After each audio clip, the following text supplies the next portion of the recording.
Well, welcome back, everybody. Um, you know, after Turkey Day, all the rest of the days are so mundane. So mundane. Oh my God, how are we all doing? Does Not anybody too even bad. remember where we left off? I'm trying to think. Where did we leave off? Curious. We were trying to sell the anvil. I was trying to trade the anvil for our goodies. Puck and I are at another vendor, but we haven't actually had a chance to even discuss what they might be selling. So no idea there. Yeah, but there was a lot that was learned in the last session. A little bit of investigative work, some conversations, and although it would seem that Earthen was doing their best to, make a decently struck bargain. After all, I mean, what does Earthen care about religion and gods and saving the universe? None of that's pertinent to being a good bard. But anyways. Actually, I mean, it makes a good story at some point, right? Well, I mean, it's a big problem. Like this fancy necklace that I got that apparently somebody has to convince to be friends with. So, in the community of Draxelhaven, the team are currently waiting their opportunity to meet with the title council to be introduced. And they've discovered that in the community of Draxelhaven that sits on the back of Draxelgrix, the great ancient dragon turtle that the merfolk community live on, we've learned that there might be a beacon located in Draxelhaven. Although the team tried to get access to it, but they were denied, as they have to go through the formalities of being introduced to the title council and therefore determining whether or not acceptance into the community may happen. But I believe it was Puck and Spot that went and did some investigative work in our last session, made some interesting discoveries. We also learned about the Moonshay Isles and a possible connection with the beacon of the Moonshay Isles. And more we're beginning to believe that maybe these beacons or lighthouses may be somehow linked in one way or the other. But the team also did some shopping where Earthen and Xaneth made their way to do some shopping at the Bright Fins Curation Shop. And Puck and Spot are currently heading down into the markets of Greater Draxelhaven, the coral markets, to hopefully get an opportunity to do some shopping of their own. It is our first day of arrival in Draxelhaven. The team meeting up with Sibo and also learning that Karzan had survived the interlude of the rift, hiding down in the hold out of fear and concern that maybe they would be tossed overboard yet again to discover themselves in yet another place of existence. I did wonder what would happen if we folded the ship up with him inside. That I had an idea. I mean, I don't know if he would have been like in a pot, like in a bag of holding situation, or would he have just been, juice coming out of this little toy boat, Oh, maybe. Although Winter was left behind in the guest chambers with, I believe, with Punch. It turns out that the guest chambers are magically induced with the ability to create an atmospheric environment, allowing the air breathers and water breathers to kind of coexist. But the team have been taking some time learning more about Draxelhaven, shopping. It's midday. It's always hard to calculate the day when you're underwater, but we'll call it midday. Puck and Spot descending down into the coral markets. Xaneth and Earthen just wrapping up their activities at the Bright Fins Curation Shop. It's half day. Spot and Puck, give me perception checks as you begin to descend down into the coral markets. All right. Apologies if this is more tinny and loud and cold. tinny, loud, cold, and I'm on a not great touch screen with very cold hands. That is an unnatural. Hey, the audio's been great so far. Yeah. 18. 18. Nice. Spot, what'd you get? Unnatural 20. An unnatural 20. Mm-hmm. Dirty 20. Filthy 20. Disgusting. So as the two of you are descending down into the coral market, most of the stalls and shops and structures of trade, while there seems to be a large central trading house in the very middle made of coral and other organic material that make up the kind of way the city is built. For the first time, the two of you see others similar to yourself in humanoid form. And they seem to be involved in the markets. And rather than their water breathing being affected by the gill effect that you guys currently have from SIBO, they have bubbles of air that enwrap their face, which you know to be another version of magical underwater breathing. You can see a handful of dwarfs, some humans, elves, just kind of mixed in the crowd. But they're wearing attire that give you the idea that maybe they represent guild houses. Like they're here for the purposes of the market. While the majority of the traffic of people swimming in and out of all the different market stalls is merfolk and other mer-type creatures, the stalls seem to be split into two specific categories. One half of the market seems to be the remnants of salvage, like maybe during their travels they find underwater ruins or ships or whatever, and they kind of salvage what they can and resell here what they think they can sell. The other half of the market is broken up into stalls that are selling a lot of undersea related material, craft work, and other kind of like artisan style crafts. While here, the central trading house, the coral house that's in the middle, a 4-story structure, dominates kind of the overall impression of the markets. The open water kind of feel of the market, the people here feel a little bit more welcoming, a little less kind of pretentious, as you would say, compared to the folks that you've dealt with so far near the more kind of like prestigious titled council residential area. Here, this feels like the merfolk that just kind of inhabit the day-to-day activity of what goes on here. Is there anything in particular that the either of you are looking for at this point? I'd be interested for something that can either increase the number of hits I can land per action, or something to make me a little bit tougher. Just something to increase my armor class. All right. Puck, anything you're potentially looking for? I think Puck is just incredibly curious about finally being in this terrain. And also a little curious about the food. Interesting.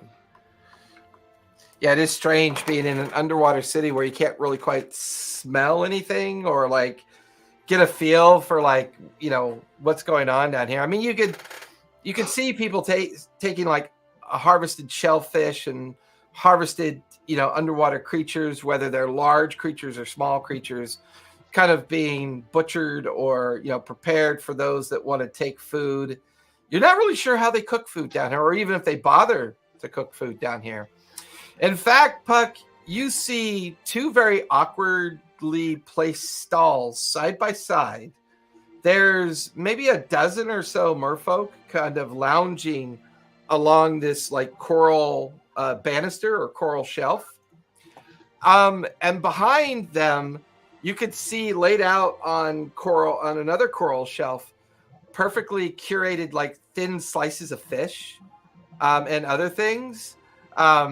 And you could see that behind that shelf, it looks like a chef or a cook, a merfolk, is kind of taking a version of sushi and sashimi and kind of presenting it, and people are like just taking the thin slices of fish raw and like popping it in their mouths, and you can see the bubble trails coming up from their gills. So you begin to notice some other stalls doing similar activity, but with shellfish, and then maybe some other stalls doing similar activity, kind of carving off raw, meat from large. Like there's this one where it's just this 30-foot long shark behind the chef, and then every now and then they turn around, they like take a 12-inch like thin slice of meat off the shark and move it and start cutting it thinly and like present it on a piece of coral slab to the three merfolk that kind of talking to each other in their underwater tones, as well as using their telepathic tones to communicate with each other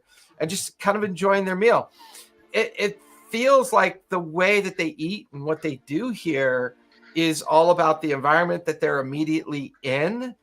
And they seem to interact with that environment in a very organic kind of way for the most part. Did you want to join any of these current eateries, or? Yeah, I would love to try some shark. Okay. So you head over to one of the stalls with some merfolk. You kind of just kind of float in between some empty spaces in front. Off to your left, you watch as Spot drifts towards a coral stall where they seem to be selling salvage trinkets. They kind of just salvage shinies that just kind of catch his eye. So he heads over that way to take a look. You kind of like sit up to the bar and you're kind of looking. Telepathically, you can hear the curiosity of the merfolk. They kind of like smile at you and kind of nod, not really feeling shocked.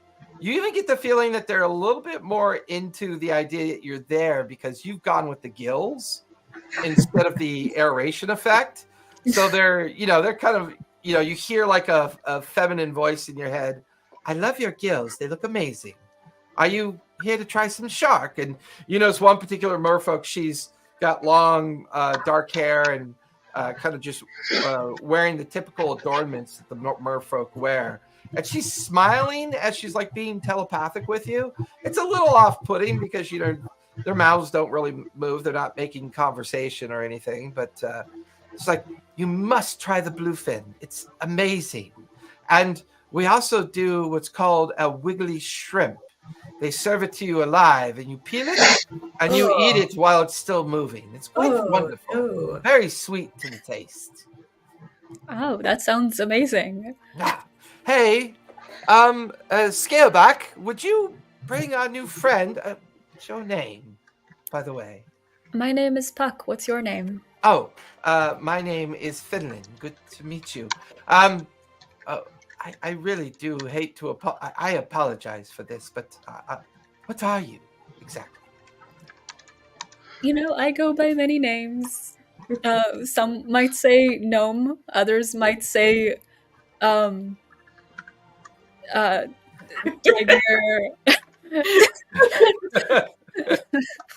Finland's like, I'm confused. Tiger. Oh, see. So you are a gnome then? I am. Do you get many? I guess. I don't even know. This is the first time I've ever seen a gnome. Oh well, I believe. What makes you a gnome? How does that work? Is it your size? Is it your what you are? I don't. What makes you a gnome? Actually, I'm intrigued. And you watch as she goes over and takes a thin slice of shark meat and pops it into her mouth as she's just kind of like talking to you in your head. Ooh, what does shark taste like? Well, yeah, and she like slides the piece of coral tray over to you with bits of shark meat splayed out on. Oh, you must try these. These are lots of fun. We call them pickup sticks. And she hands you these 2 6-inch long coral sticks that she holds them in between her fingers and shows you how they work. And they're pretty good at sleight of hand. So you grab them and you get the feel for it, and you kind of like pick up a piece of shark and pop it in your mouth. It's salty, but earthy. There's this kind of pleasant flavor to it. you watch as the chef is kind of like eagerly awaiting your response, and the mer chef is just kind of looking at you with wide eyes, wondering what you think. I give like an emphatic 2 thumbs up. Amazing. They Oh my they all look at each other, and there's like a crescendo of voices in your head. What does that mean when you put your thumbs up like that? It means it's excellent. Oh, good. She likes it. You are a she, right? I've never met the gnome before. Are you a she, a he, a they, a there? You're... I'm a she. Oh, okay. Some gnomes have beards, I think, and are she's. So we have we've noticed that dwarves have beards of both sexes as well. Humans are strange, however. You know many humans. A few. Oh, well, you must introduce them to us when you get the chance. And they kind of just they just kind of descend into small talk with you, and food is being brought over, and like other forms of shark meat and other kinds of natural like fish-like meat that are being kind of cut up into small pieces for you to consume. But then more merfolk come in, kind of picking up on the jovialness of the conversation. You also realize they don't drink here. Like there's no sense of drinking until watch them pick up a large sea urchin.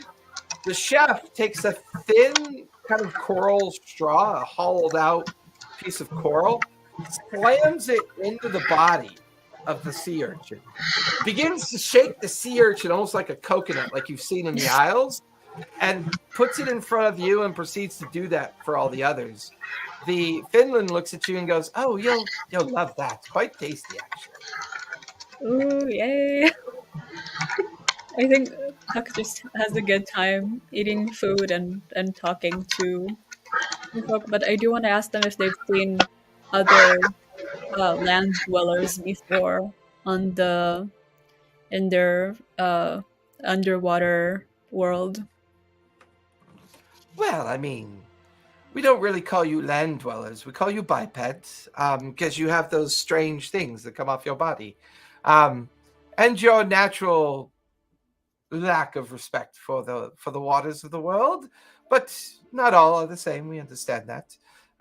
You're our first individual that we've entertained in this way. Most of the bipeds that come down here are members of the trades and the trades house there, the Coral House. They come there, they place their orders, take what they want, and kind of leave. They don't really interact with us like you're doing right now. Oh no. You haven't even seen the people who come here regularly as part of the exchange program, I believe it was called? Well, they call it that, but we should call it what it is. If they're brought in as prisoners, they rarely get to stay. They usually get sent back. Sometimes people come down here for purposes of study. We we collect a lot of information over the years and over our travels, and sometimes we store it in the Shell Academy over on the other side of Haven there. It just depends on why people come down here. Most people, I think, are too fearful to come down. I think they're of the mindset that we're in an environment that's very unforgiving if you're not very good at either spells or understanding how to coexist with this environment. And we don't really stay in one place for very long. We traverse the depths of the Lucidian Sea between the Vale and deep into Menagerie Coast waters, as well as out as far as Marquesian waters, depending on the season and when we travel. But we're certainly grateful that you've decided to join us. It rarely ever happens, to be honest with you. No, we're grateful to be able to join you guys. So you travel through the Vale regularly? Well, it's not that we travel through it as much as we travel to it. Some of our holy people are responsible for guiding and aiding those that sometimes need to travel through the Vale. But the beacon usually is the best way to get there when they do decide to go.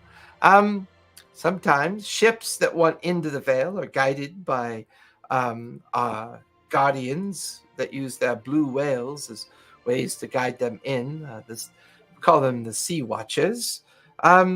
We view ourselves as caretakers to the Vale, making sure that people that come and go there are limited, respectful, and more importantly, her telepathic mind kind of realizing that she's allowed the other folks the merfolk that are there to converse, and therefore she's allowed her mind to be consumed by their conversation.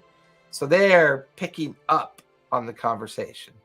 Spot doesn't know this conversation is going on because they've already drifted down into the market stall, and they're kind of examining these different items that are kind of hanging, and well, things don't hang as much as they float, but they're attached to like items that keep them from floating away pretty much, so he's like they just are just kind of like going through the devices that they can see, but they don't know what you're saying. Like, this conversation is strictly to you and the other maybe 5 or 6 merfolk that are here.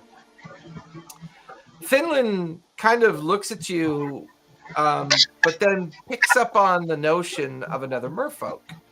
And then another kind of like slight male merfolk, looking very young for what you could tell from merfolk. But he's got a very thin, kind of wispy, gingery beard, and kind of one eye is red and one eye is yellow, and kind of, once again, the organic adornments of the underwater existence on him.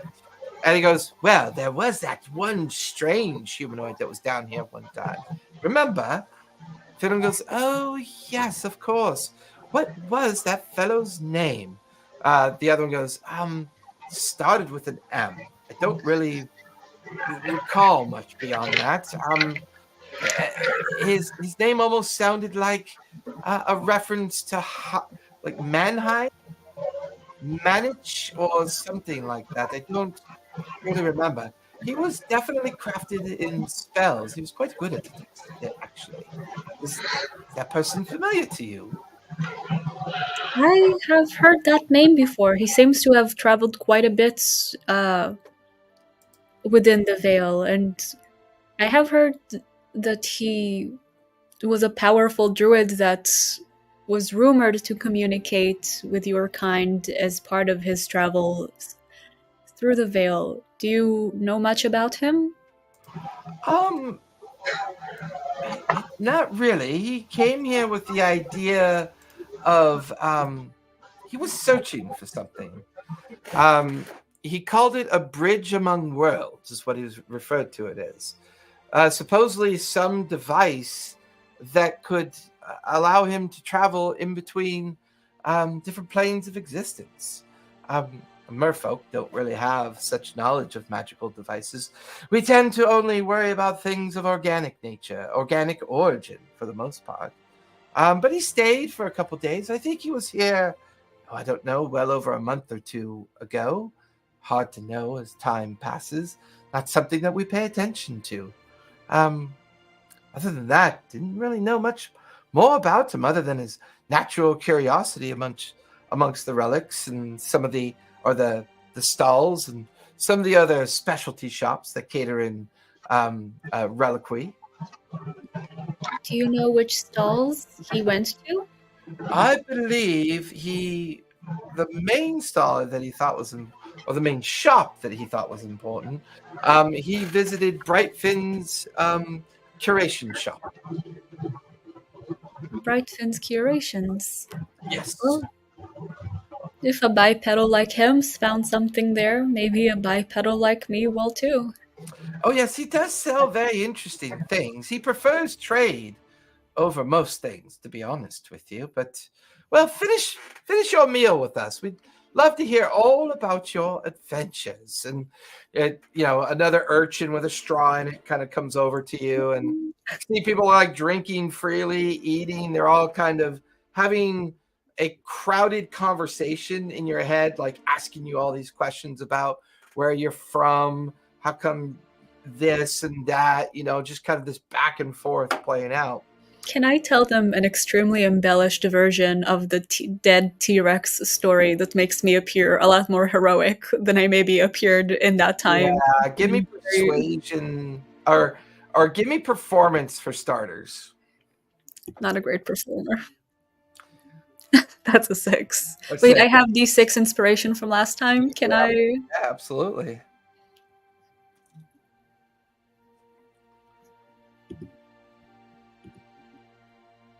That's a 5, so that's a little better. That's an 11. A lot better. Enough that you don't have disadvantage on your persuasion check. So give me a regular persuasion check.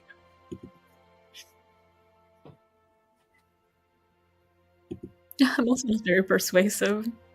That's a 6. 6. You get the feeling that they are nodding cordially, being excited on purpose because they don't want to be rude. They definitely find your story entertaining, but they also find it equally hard to believe. It's almost like, the more you eat, the more you drink, the more the party atmosphere is, the more that they're like, oh, she's just trying to fit in. Oh, well. Oh, no. No. I'm cool, I promise. I'm way cooler than that. Spot, you've been looking at like 3 or 4 different stalls. One stall definitely gets your attention as it is a kind of like older looking merfolk.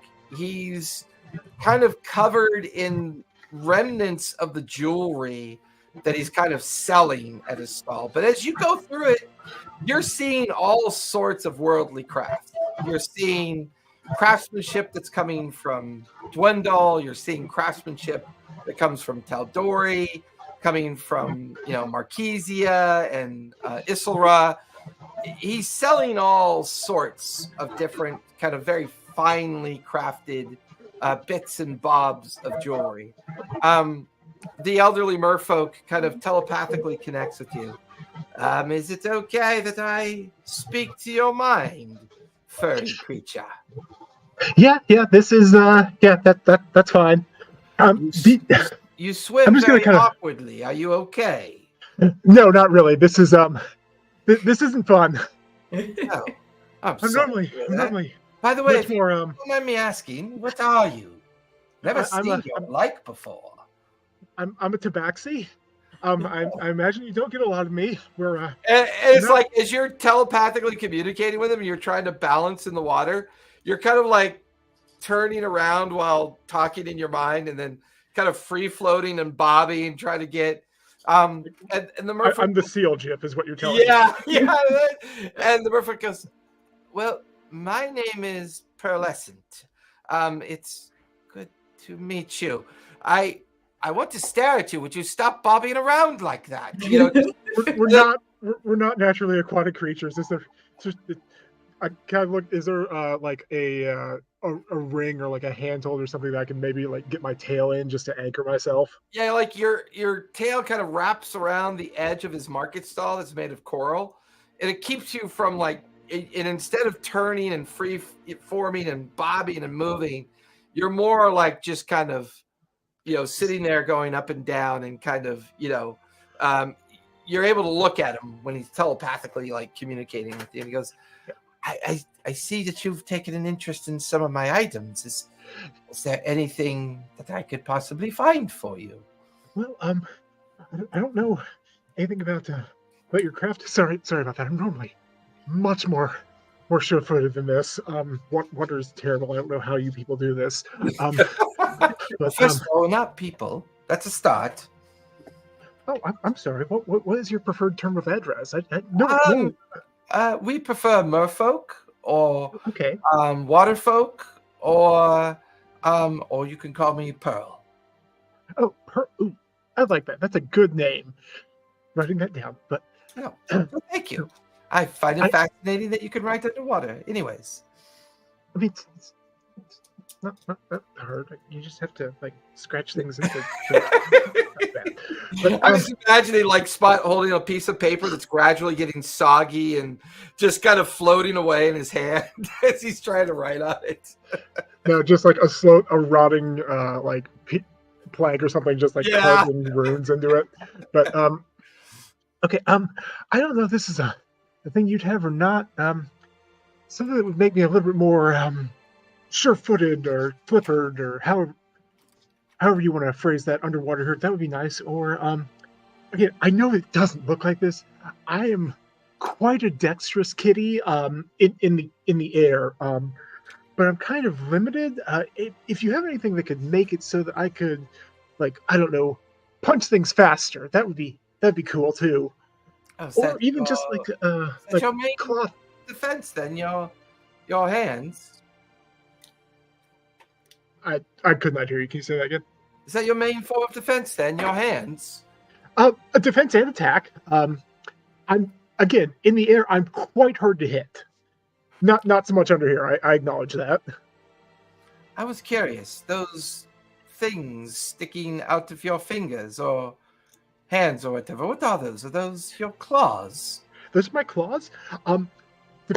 Yeah. I was in a gnome city. I was in Gnomeworks, and I was talking to the Underdwell, and they gave me this cool bottle of like some kind of Quicksilver solution, and they coated my claws in it, and now I can do this. Is there something you don't care about at all here that I can see for a second? Certainly. Picks up like a piece of coral ballast and like hands it over to you. Just kind of daintily pick it up in one hand and just like with one claw, just straight through. Yeah, it just goes right through. Goes, oh, fascinating. Yeah. That's this stuff's really cool. Do those claws grow in naturally? Well, I naturally have claws, and they're very sharp without this. I've had them for, I don't know, a week-ish. From what I understand, this inhibits their ability to grow. So if anything what happens about to your them, feet? Do they have claws? About my feet? Yes. I have them, yes, but I mean that's not. I don't do a lot of attacking or defending with my feetsies. Do your claws grow in on your feet, however? They do, yes. Interesting. I would be willing to trade.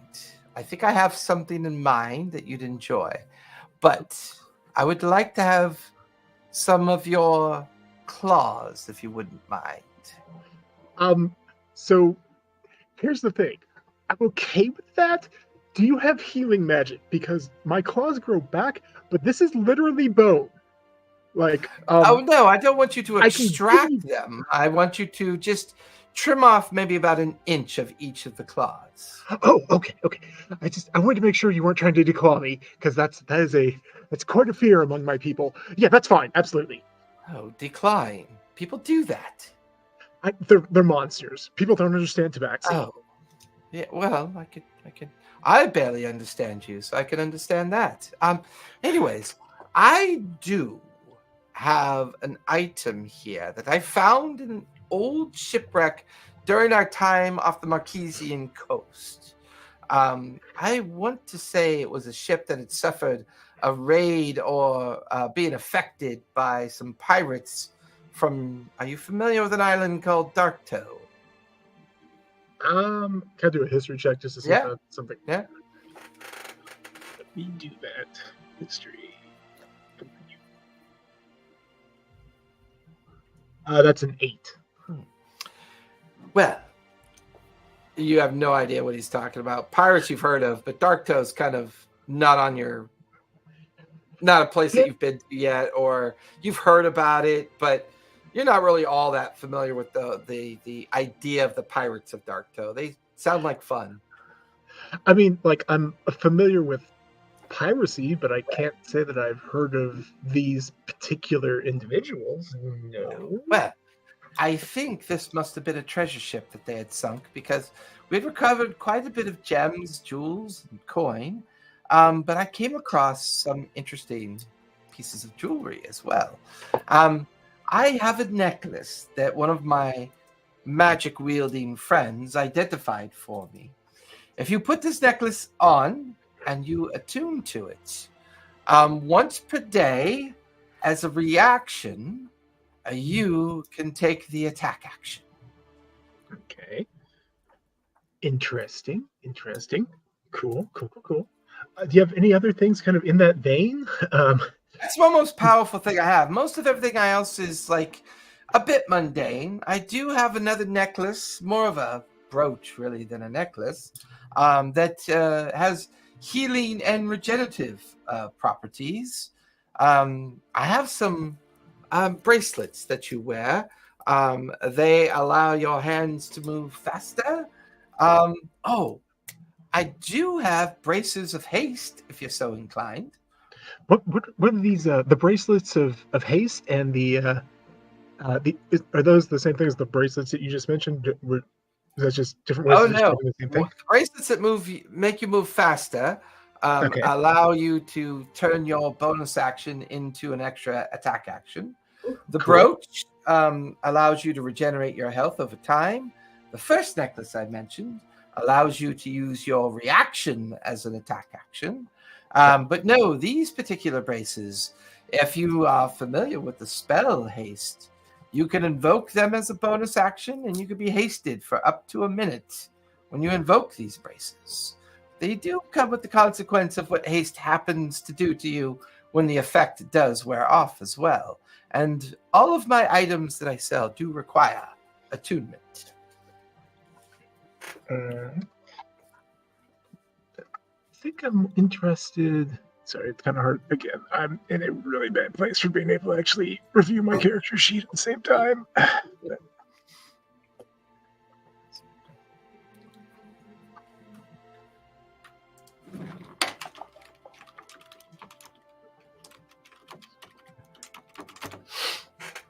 And I do take coin, gems, jewelry, other things of trade. I'd be more than happy to take some of this as trade for your toenail clippings. I've got an interesting idea for those. Okay. I'll be honest, like ordinarily I'd be interested in the braces that you had that could turn a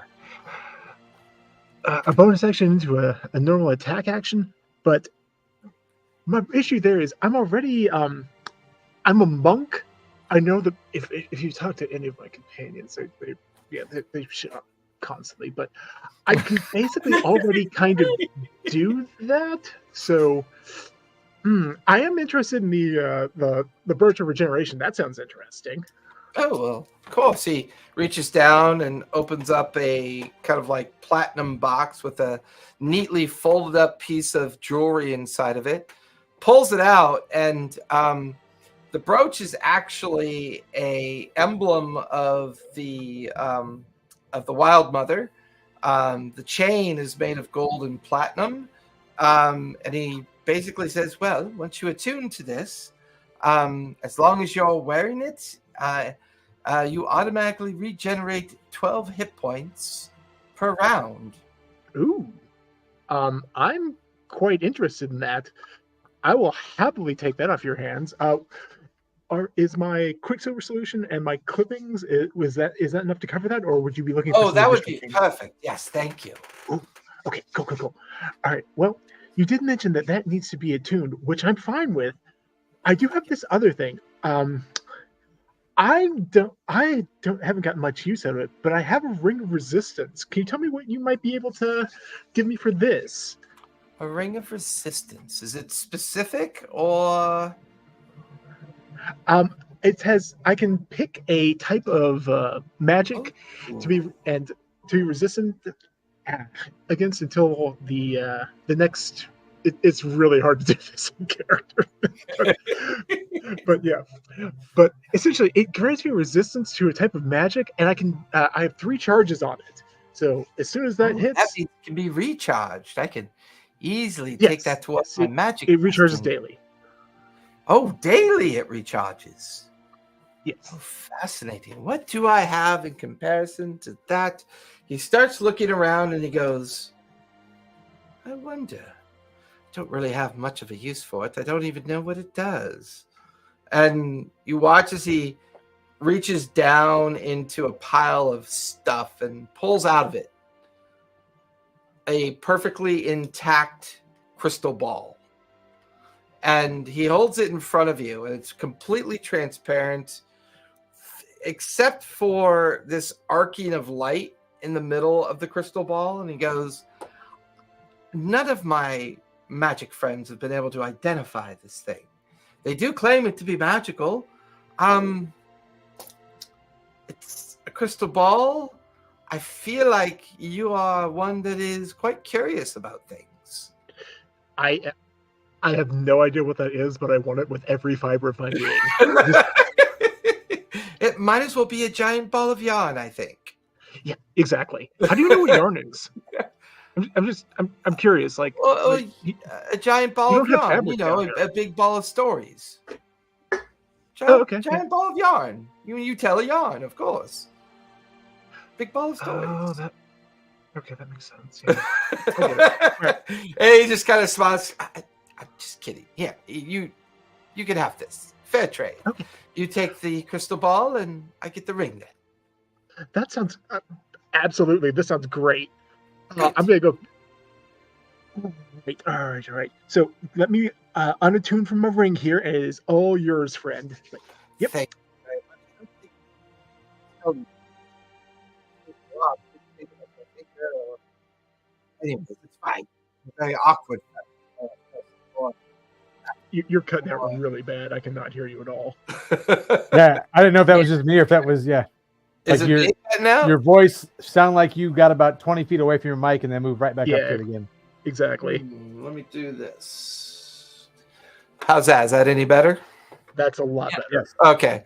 Yeah, I think maybe. So my son was down by my mixing board the other day, and I think he might have reset a lot of my slide bars. So suddenly I was like, oh, I don't remember that being that far down. And I'm like, oh, there we go. I think is that better? Yes. Can you hear me now? Okay. Can you hear me now? Can you hear me now? Can you hear me now? Can you hear me now? So with that, you trade the ring for the crystal ball. Earthen and Xaneth, what are you doing with the second half of your day at this point? You've just left Bright Fins and you have the rest of Haven to explore. What would you guys like to do? So did we leave Bright Fins without any of the stuff? No, I think you took it with you, didn't you? Well, we Well, didn't agree we never what finished paid the for sale. it. Oh, that's right. We're supposed to do the trade then, weren't we? Yeah. Because he only does trades. So right now, yeah, you guys are in the middle of your barter with Brightfin. That would explain why I have that asterisk there. Okay, cool. I was confused by that when I was reviewing my notes this morning. I'm like, why? I'm pretty sure that we were done. I thought I thought you guys were done, and then we finished with Spot and Puck heading over to the Coral Markets. So okay, thank you. So Brightfin looking across all the stuff in front of you and looking at you. So, what shall we trade? That's right, because you guys were bickering about the anvil, weren't you? I mean, I'm fine to give away the anvil. I don't. It's an anvil. We're not giving away the anvil, so the question is... Well, pony up some magic items, because I'm got taking the this shoes off. I got fancy anvil that I shoes. don't I'm give gonna give it. those away.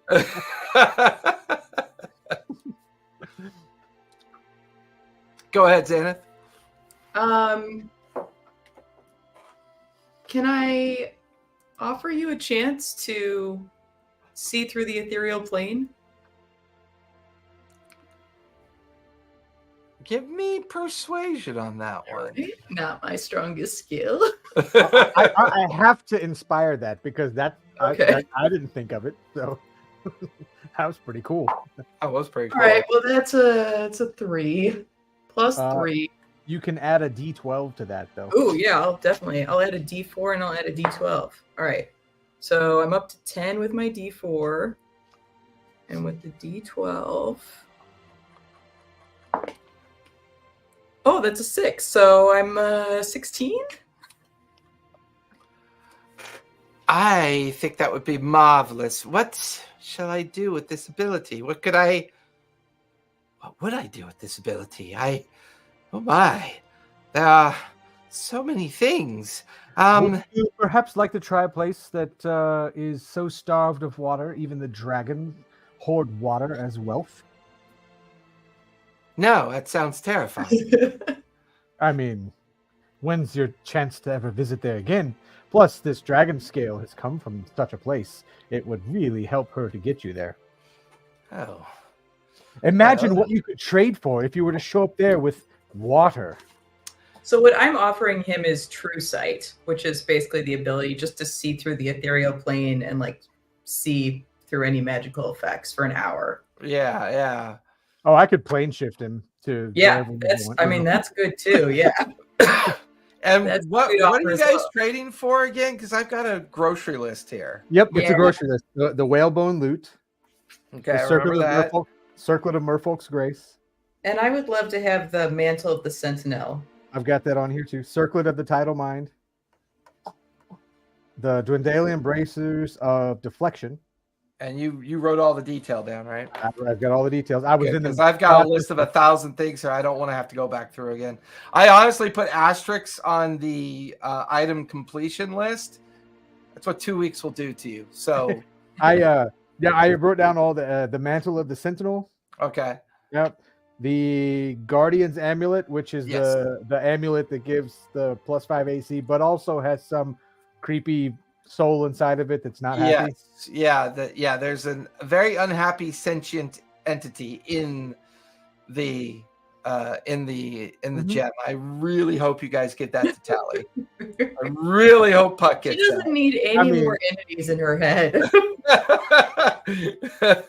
I wonder what happens when the great old one comes in contact with a cursed gem. I just And then the last was Ring of Elemental Resistance, but we haven't necessarily said like, oh yeah, give me that one. right. But that was the last item that we looked at least. The loot for sure. The 2 circlets, the bracers, and the mantle, and the necklace. I think we're looking to trade for. Okay. It's a lot. Or what I'm looking to trade for. It's a lot, yeah. Well- But I do have some wondrous boots. Granted, they're boots. He kind of looks at your boots and then looks at the fins on his merfolk body. Oh, well, not all customers are merfolk. And he kind of takes a look at them, sets them on the counter. Yeah, those are my boots of speed, I believe, that I got. I've had those forever and barely used them. Okay. Well, it's a lot for me to think about, especially the idea of true sight for an hour. And then you mentioned something about traveling to other planes of existence. Yeah. Yes. 18. I can. We can go there. We have to go together. I can take you there. And when I, obviously when I cancel the spell, it's done. But yeah. I know of a place where there's a shipwreck that I can't quite get to because of where it's located. Do you think you'd be able to help me with that if I gave you a proper description and understanding of where it might be? I believe so. That's Is it on another plane? To be honest with you, I could describe where I think it is, but I'm not sure if it.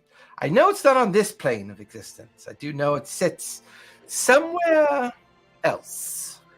I think if you know the destination or something close to it, I should be able to get us there. Yes. What if I have a piece of it? And he pulls this kind of piece of rusted metal with a bit of rotted wood attached to it and sets it on the counter.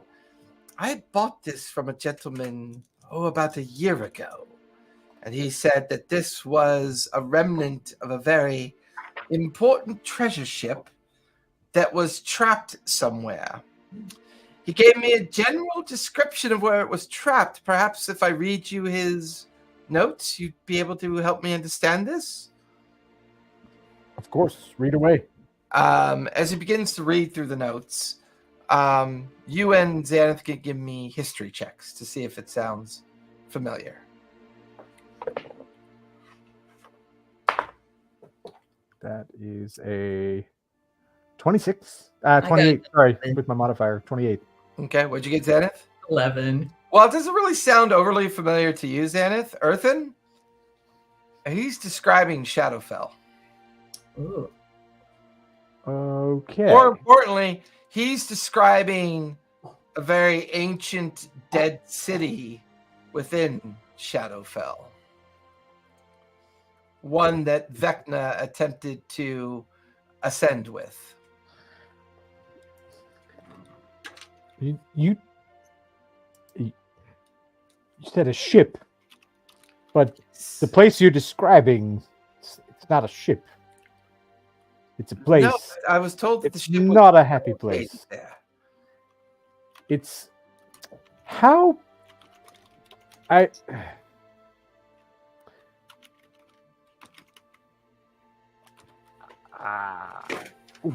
To what degree of death do you wish?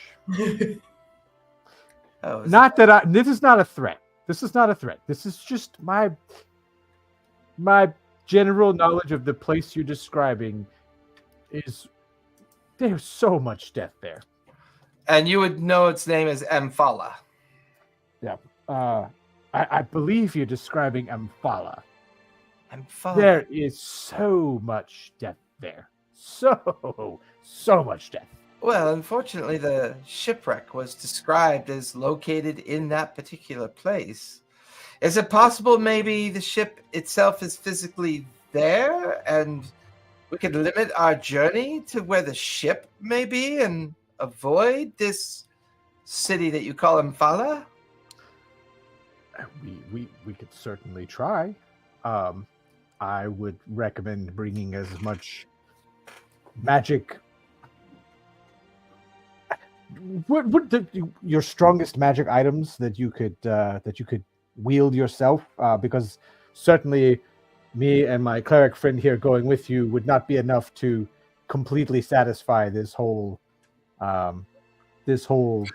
deal. See, that's what happens when you keep supplies in the cabinet behind you. I didn't even know that lifted up. That's hysterical. It's just a card. It's like a box with a map. So it's like a flattened cardboard box. Yeah. Oh, that's hysterical. On a bookshelf. So we, yeah. Let me look a little bit at how fast I could get out of this place if we go there. Because this is not a concentration spell. Yeah. I have to. Yeah, I can cast us in and cast us out of there, I believe. So it could be very quick then. Depending on where we land, yeah, it's going to be real quick.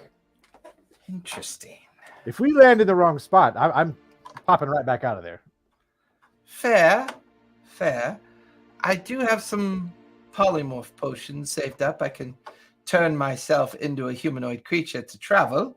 I tell you what, between borrowing Xanath's true vision or true sight for an hour, that'll help me in making some discoveries on some things that I have acquired in the recent months. That would be very helpful.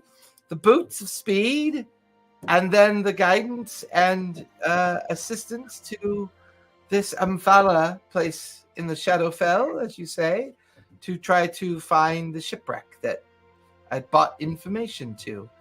I like this. This is a good trade.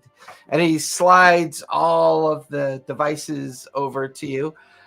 Are you sure I can't convince you in regards to that anvil? We're sure. I'm gonna roll insight. I'm gonna roll insight on his willingness to go to this place. By the way, too. Yeah, go for it. Yeah, this guy is starting. He seemed really cool, and now he's starting to sketch me out. It wasn't a. Is that always the case with my NPCs? They always seem to start out kind of cool, unless you're Sibo. Sibo seems to be Teflon. Yeah, that's 15. 15? Yeah. Difficult to read. Telepathic creatures in general are always kind of difficult to read because they don't have much body flexion or facial inflections.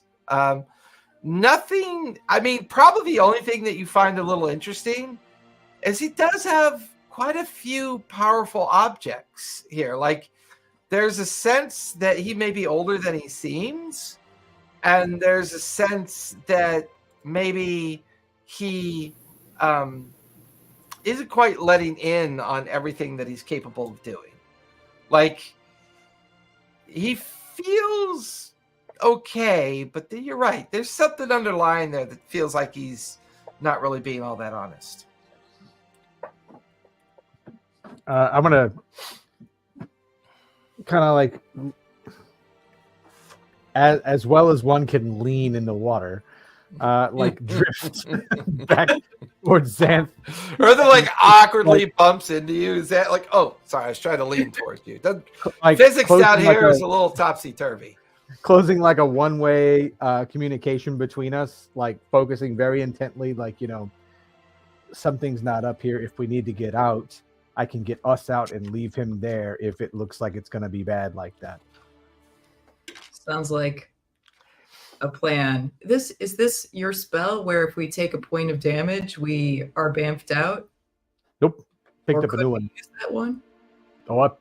That one takes a lot more preparation to end time.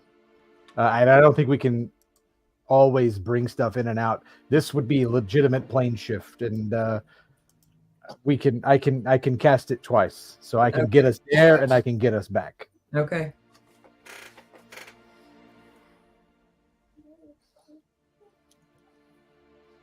I can get us there and I can get us back. So again, if this guy goes AWOL because he's not telling us the whole truth right now, and maybe we can leverage that against him for this. But yeah, I can leave him there if I have to.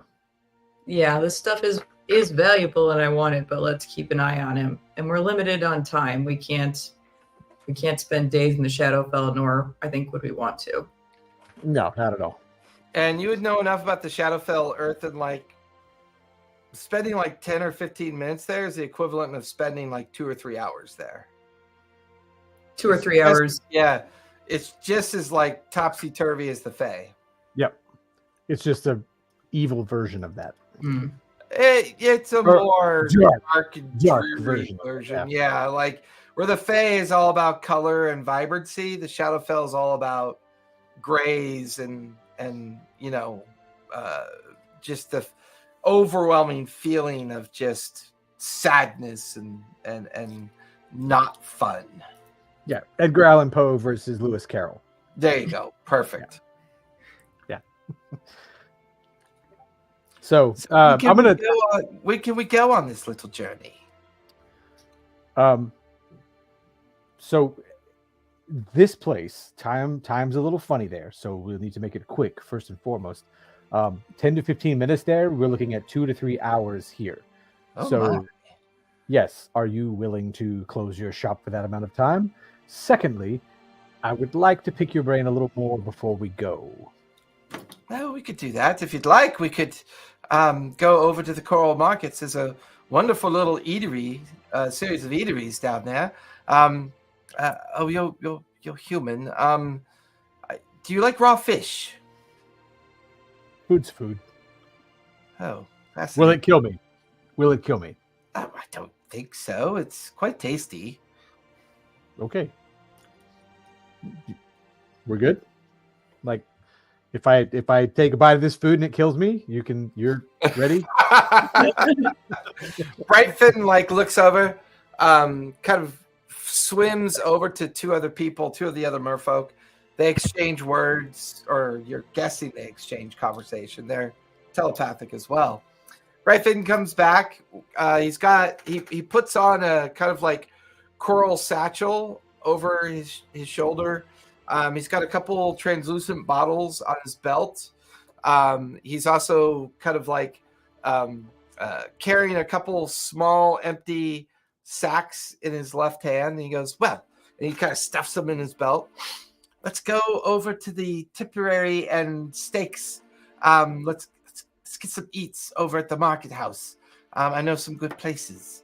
And then from there, I can find us a secure location upon which to travel to the Shadowfell. I'm much intrigued. And of course, we could spend a short time eating a meal, and you can, how did you describe it? Pick my brain, I believe is how you described it. That sounds terribly painful and exciting at the same time. It could be both. So, as the two of you begin swimming with Brightfin out of the upper tier of the more private and illustrious kind of shop centers that sit up in the coral embankments up in the haven, he begins to swim down towards the center. And you can see this 5-story coral structure that's kind of like surrounded by all these smaller coral structures. Are you going to love this place? They serve the best shark. It's so tasty. And as he leads you down into these stalls, there you could see Puck, surrounded by merfolk. She is telling them about this amazing story where she single-handedly killed 6 undead T-Rexes, saved the world from everything, banished a fire titan, slaughtered gnomes by the millions because they were so evil upon the world. And I did it all by myself. Wow. I'm gonna walk behind her, and that's why they call her Kinslayer. This walk you speak of, as No, my fans. and you can see that the merfolk are just really enjoying it, eating it up, and within a few moments, you see Spot come awkwardly cat paddling out of the stall. Kind of a new brooch around their neck, and Spot, as you come out of the stall, you can see Earthen and Xanath are now kind of tucked into the eatery where Puck is, and Brightfin is there. Brightfin has led everybody to this eatery as well. I'm gonna to Spot, like, this is what you look like. I'm gonna cast minor illusion and just make an image of him doing that thing he was doing to get over here. This is what you look like right now. Oh, cool. Hey, Earthen, I'm going to just look at Earthen. And just I'm not making fun of you. This is what you look like right now. I want I would imagine I'm not Spot's special way, like in Spot's special way, he just sees a tabaxi swimming perfectly. It's just gracefully just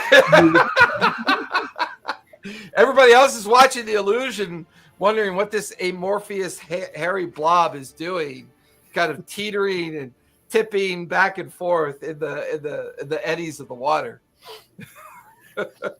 That's so gorgeous. Earthen, I think one good term deserves another, and this is how I see you in my head.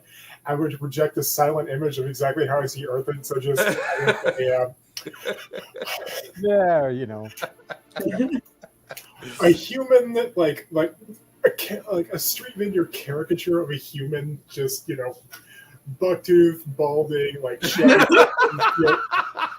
a bottle with with 3 strings broken on it. It's just like, thank you. I'm gonna look over at Xanth and be like, we could leave him in the Shadowfell too. Brightfin kind of looks at. When I say that loud enough, I project that to the group here, not like it wasn't just a one. I'm just looking at her when I project that. Right. Now that you guys are all together at the Kelp and the Kraken, Brightfin kind of orders food for everybody. You guys kind of join the kind of jovial nature of the merfolk around you.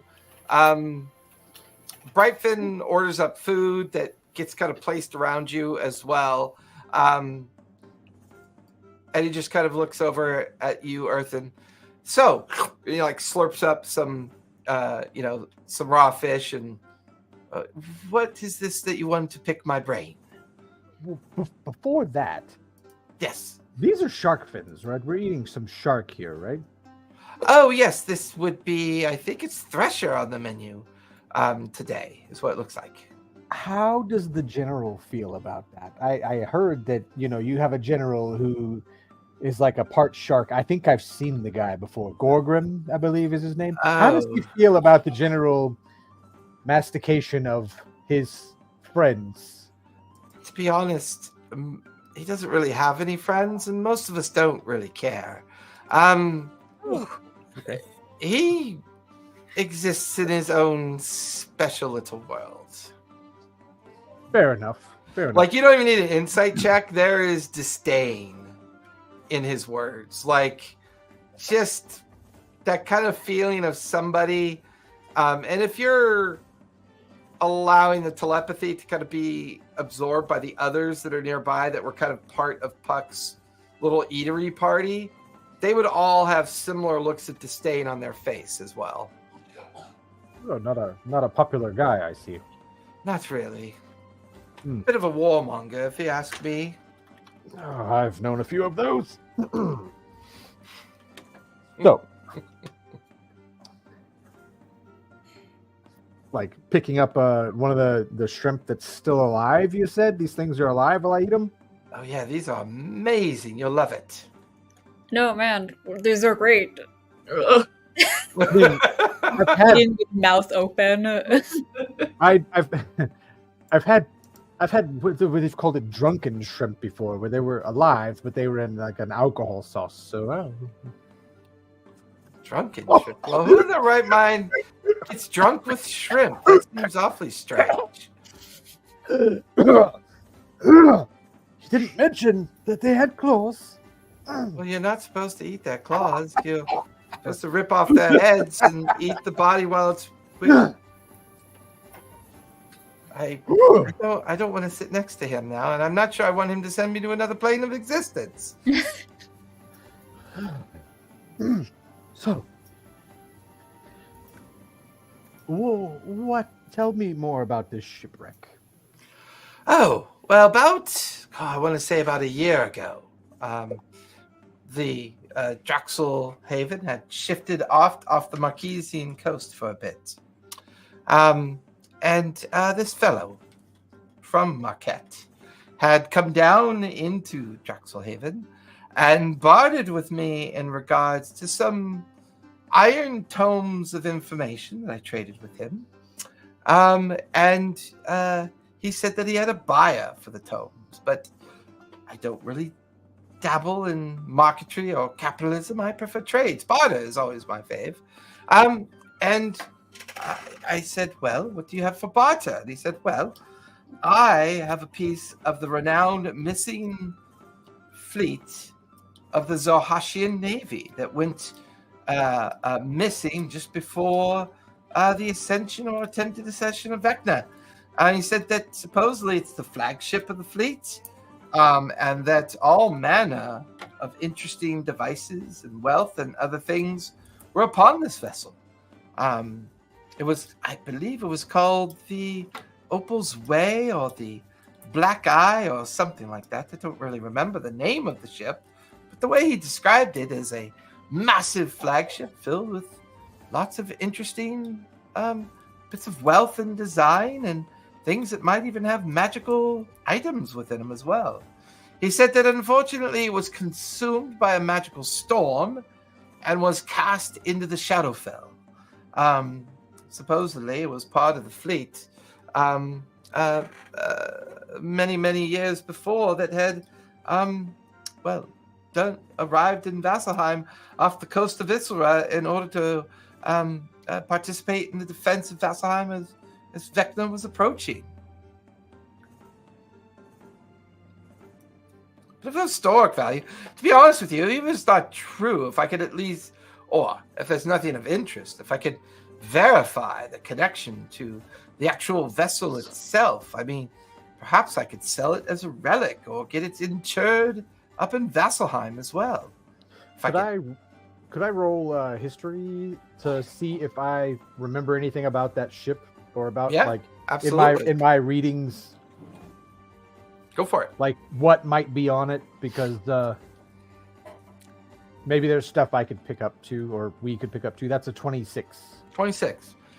There was some historical literature that you came across during your travels, because you're always trying to find information that either you could use to sell to other people or potentially use to gather up info that you've been looking for. In fact, when you were trying to find a potential hiding place for your family, Isilra and Vasselheim did pop into your mind. So you had spent some time in Vasselheim, maybe a few months, studying a lot of their local history.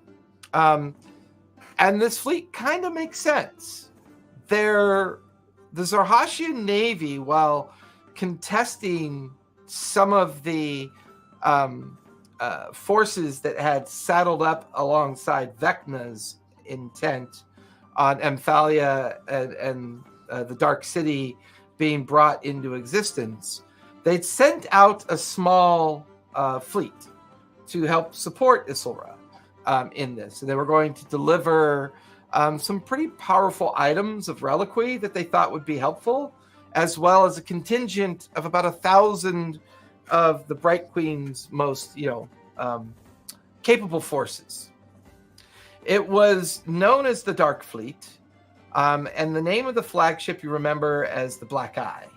The Black Eye being the flagship of her personal admiral of the fleet. And it is said that during its journey trying to get to the seas and the waters off the coast of Isilra, that it had succumbed to some strange storm. Never made it through the storm and was never seen again. There are a lot of hearsay and conjecture in regards to, whether or not the storm was magical, whether maybe it was something that Vecna had defended against, or something else had fallen ill to it. But there is some truth to his story. There's some background that you know of. Yeah. Okay. That certainly sounds like the Black Eye I remember. Oh, so you've heard of it? I've read some about it. Your interest in this ship were purely economic? Economic, and I could sell the legacy of the information as well. Others may find it interesting to pay it a visit once it's properly located. I'm going to roll insight against him again. Okay. That was a better roll that time. That's a 23. He's being overly specific. You get the feeling that the activity in the shop was mostly to get items into your possession so that he could let you ask him questions. He knows more about this than he's telling. Mm-hmm. He's trying to find someone who's capable of getting there. He knows what he's looking for.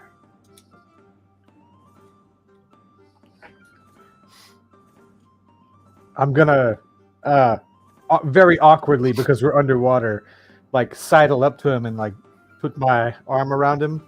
Oh, you don't want to go floating off. What are you really looking for? And just kind of squeeze him a little bit. Well, I don't know what I'm really looking for. Could we hear when you started pressing him? Yeah, I'm kind of I'm squeezing my arm around. I'm my strength is a -5, right? So. I mean, I'm more than willing to try anything exciting, but I'm not sure what you mean. Can I pop up a zone of truth? Yeah, I like that. It's invisible, right? Yeah.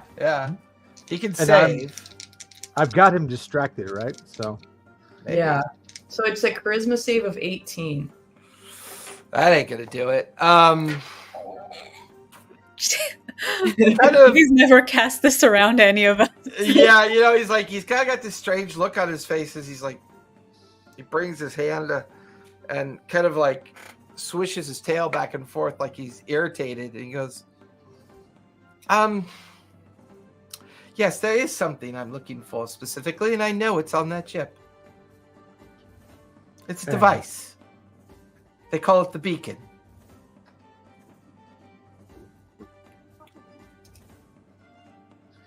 The beacon, as in the beacons that exist on Draxelhaven and everywhere else. No, I believe they call those lighthouses. This is something different. It's said that it can call to things or guide things to it.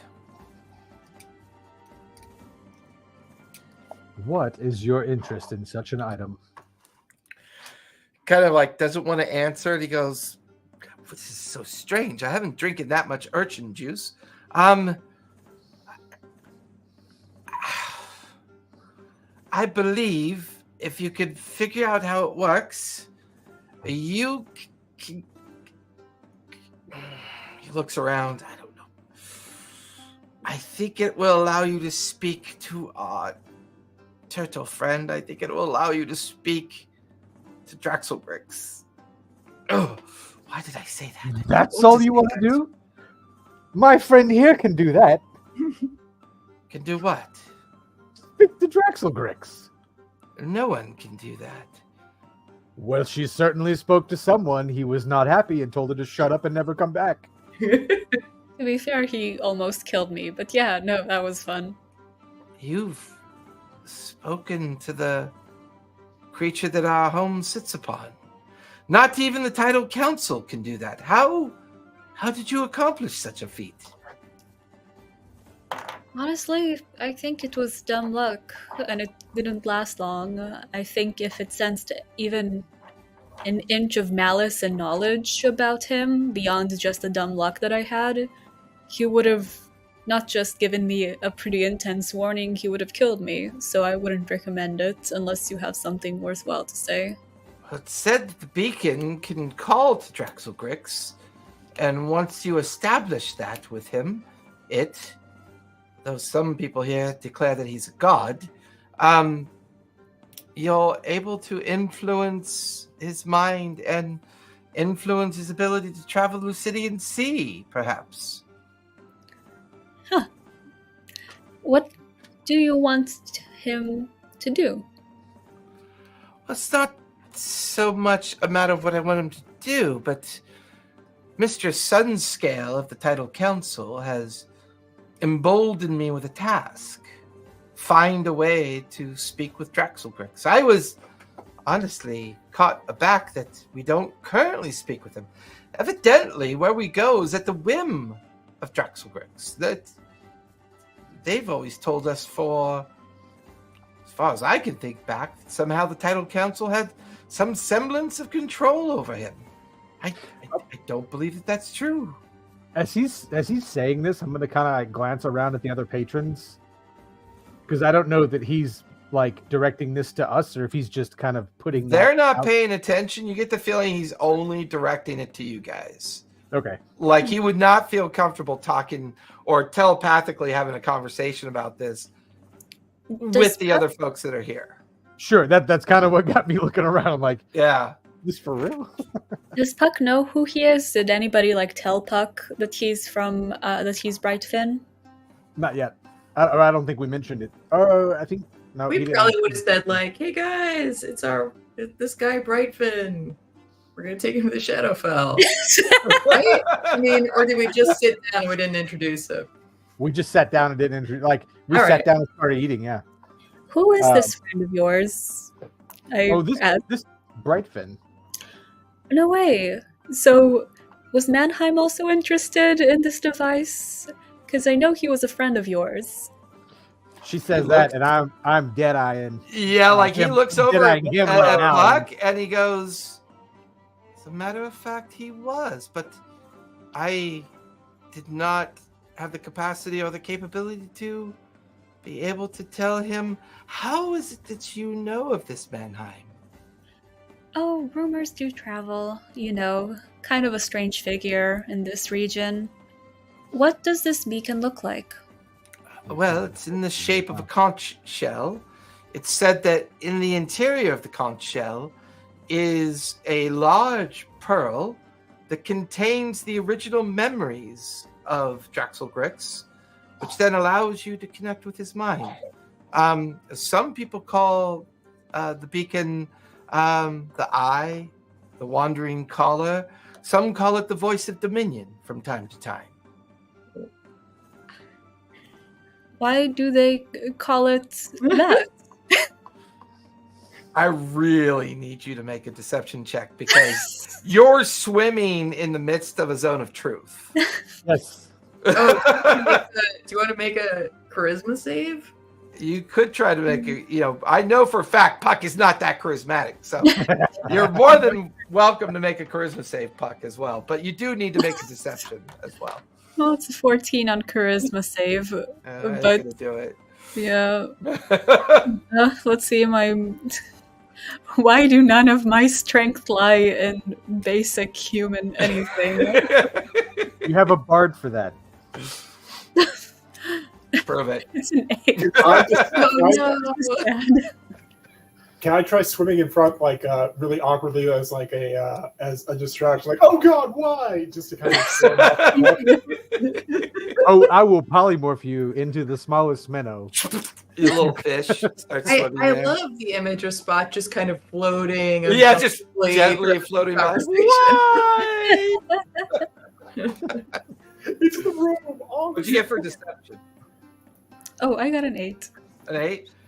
Not only does Earthen and Xanth kind of look awkwardly in Puck's direction, but you guys notice that Puck's just very reactive to that name Dominion.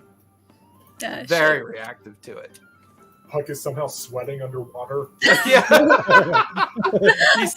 you see 2 types of water drift off of her face.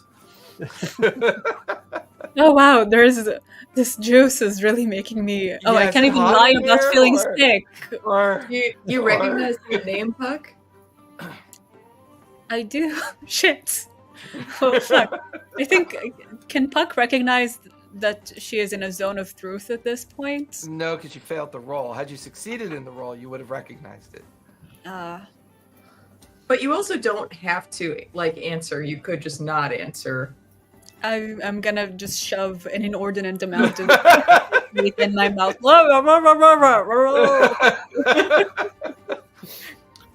I feel like this is the scene in Liar Liar where he's like, Yeah. the pen is red, you're blue. If only I was better at this. Well, let's take our 5-minute break, and when we come back, let's see what new information that we can learn about Mannheim, the beacon, and the need or the want to have to talk to Drexel Grix and Puck's unique ability seeming to be able to. See where that takes us.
Oh, we're getting into some of the meat.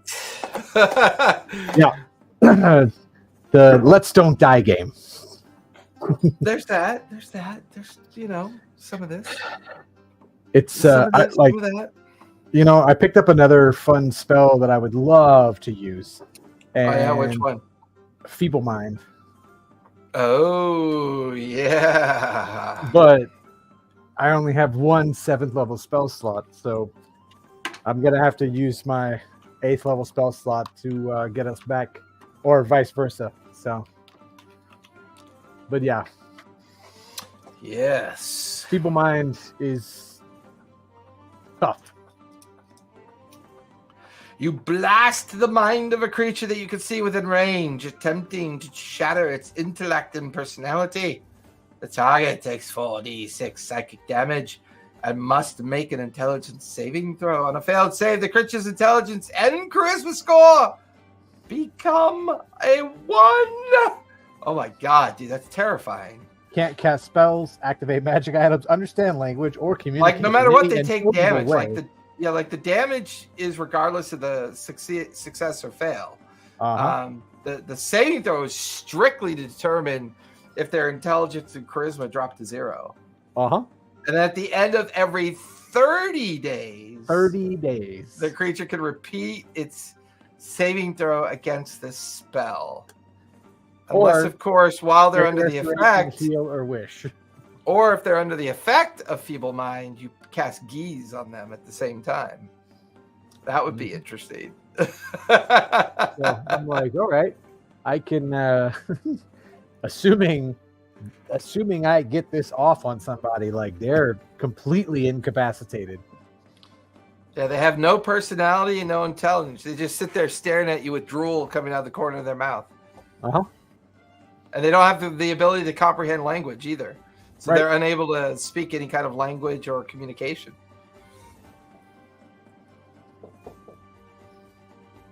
I randomly, friends of mine went and saw Godzilla -1, and they are all just raving about how good it is. I know. I've heard amazing things about it. I think I'm going to go see it tomorrow. Since Yeah, technically Monday is my only day off right now during the day. I saw an interview with the director, and yeah, $15 million budget. That's it. I love how the Kaiju Godzilla, technically it's not a prequel, and technically it's not associated with any of the other movies either. It's more, I think it feels more like an homage to the original concept of Godzilla as a very nefarious kaiju. I personally, I like how they stick to the original inception of the idea that if something that big is walking through the streets, it's going to step on people in the process. Yep. There's no way you're getting away. Yeah, no. And I saw in the trailers, like, oh, this Godzilla steps on people. You see the train, the scene with the elevated train. Oh, yeah, God. yeah, It looks so good. yeah. It's pretty crazy. Yeah. So, conversation continues. The Zone of Truth lasts for how long, Xana? 10 minutes? 10 minutes, yeah. 10 minutes, yeah.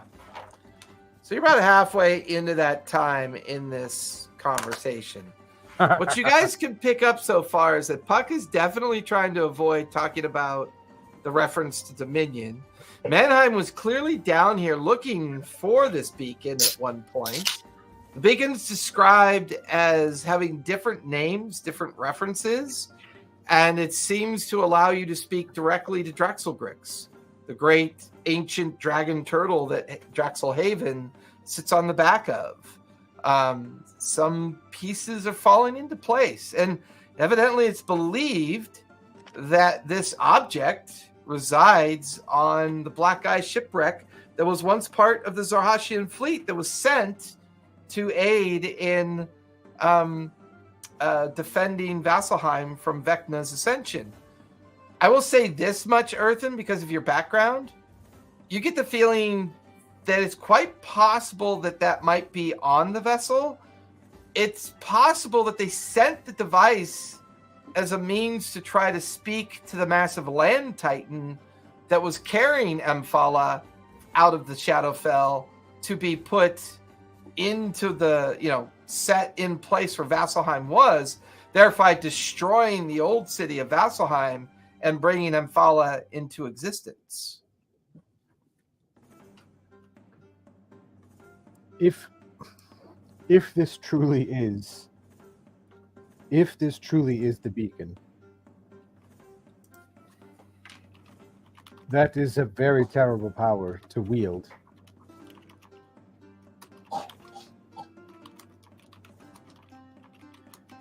I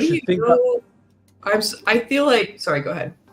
Or I was gonna say, I should think we should talk to this stun scale you called him before making our journey. Though, with confidence, we will not speak to him about our plan until it plays out.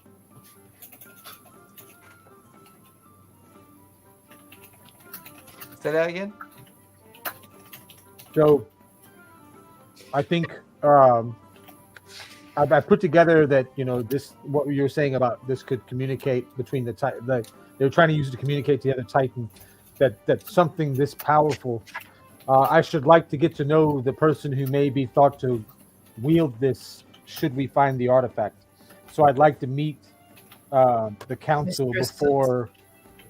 I want to meet the council before we make this, but I'm not going to come out to the council. Yeah, we're going to go find the beacon. That's not to be discussed. I just want to pick his brain. So you want to speak with the priestess, the one that's called Sunscale. Yes. She sits on the title council. Okay. Maybe let's go meet the council. I don't think that's going to be possible. The title council speaks to no one unless they choose to speak to you, of course. We're speaking to the council tonight. Yeah, Sibo's arranged that for us already. I would imagine if you're seeing the council this evening, that you're being presented. Mm-hmm. Have you been given any kind of etiquette training upon being presented to the title council? I'm a bard. What etiquette training do I need? Well, you certainly don't want to speak without being spoken to. I can assure you of that. Things are very formal with our council. I don't think it's quite the impression that you think it might. Why am I telling them all of these things? Point of order. So, what are the warnings you would give us when addressing them? Allow them to do the speak. A courtly page will do the speaking, the introduction. If you do have a sponsor, she'll be allowed, or they'll be allowed to speak as well. The title council is made up of a handful of individuals. There is the Corella, keeper of the law. She is like the maintainer of the histories of our people. There is the master of trades, which is responsible for seeing to that all trades in and out of New Haven or out of Jaxelhaven are on the up and up. No piracy, no smugglery. He goes by the name of Talos Stormfin. There is another individual who goes by the name of the Pearl Weaver. They are a chief emirate, and they will do the speaking for the council. Sunscale is the fourth member of the council. And then, of course, the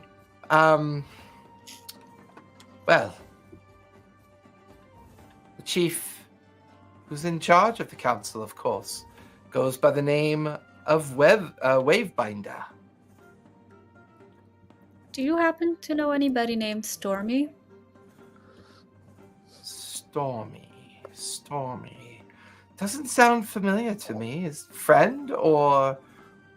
We had a mutual friend some time ago. Oh. No, afraid not. Name doesn't sound familiar to me. Well, if you do see a Stormy, tell them Filbert's friend is around. Of course, I shall. I thought Filbert's friend, huh? I thought Gorgrim was on the council. Well, he's captain of the guard, and he's also the in charge of the armed forces that defend Graxelhaven. He does not necessarily sit at the table, as they say. The Council of Five of the title council currently is made up of 5 individuals. Yes, that is correct. It used to be 6, but the Joran was the former captain of the guard, and therefore the title was transposed under Gorgrim some 6 to 8 months ago, I believe.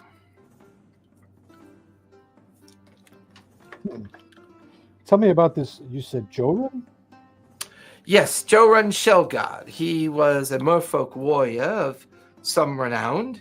Had been given a task to go retrieve something, I believe, for the council, and never returned. He was declared dead after about 6 months. There were attempts to scry on him that failed, to the point that they could not make a connection with his consciousness.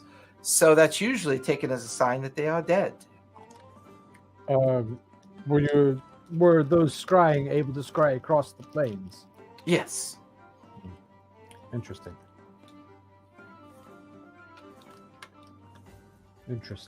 And who is it that is taking you before the council? Presenting you? Peroni. I don't believe that would be correct, but you could try again. Well, Peroni's going to be there, presenting us. I believe Peroni to be a human. Humans are not allowed to present members to the council. Only other merfolk are allowed to do that. Really? Yes, really. Why do you kidnap humans so often? Go through all this just to have a human to study? Oh, I don't do that personally. The council allows people to do that. I don't really... My background is in relics and scavenging things off the sea floor out of shipwrecks. I don't necessarily fully agree with what the... I don't necessarily agree with the way the council behaves. Is there something in this urchin juice that's doing this? And they all kind of look at him with awkward stares because he's not letting them in on the conversation. So they're like, there's like a moment of like telepathic crowded voices. Like they don't know what he's talking about. And then they just kind of go back to what they were doing. What's the matter? Can't hold your urchin? Ha ha ha ha ha ha ha. This is becoming uncomfortable for me. You're not using a spell on me, are you? That would be considered quite rude. No. This is why I don't drink at all.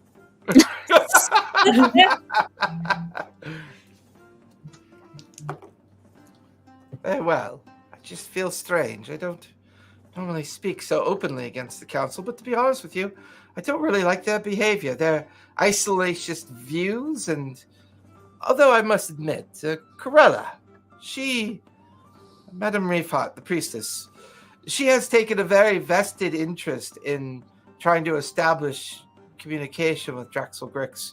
I think that's why she gave me the information and the opportunity. She knows I gather relics as a means of both making a living and out of personal satisfaction. We did have a conversation about Mannheim. She did mention, now that I think about it, 2 weeks ago, she said that she was forced to go to the surface, and she had, maybe 3 weeks ago, she had a conversation with a surface dweller that was on a ship. She said he gave her the, how do they say, the creeps. Went by the name of Mason, I believe. Oh, our friend has spoken to you as well. Not that kind of friend. Bad friend. This was sarcasm. Oh. Not sure how that works underwater. Sorry. I would imagine it works like everything else underwater. It works So not underwater. well. Yeah. Because, well, anyway, she had mentioned that this Mason was seeking passage through the veil. I believe he was given passage some 3 or 4 days ago. He was given passage already. Interesting. Correct. What? How would one be granted passage like that?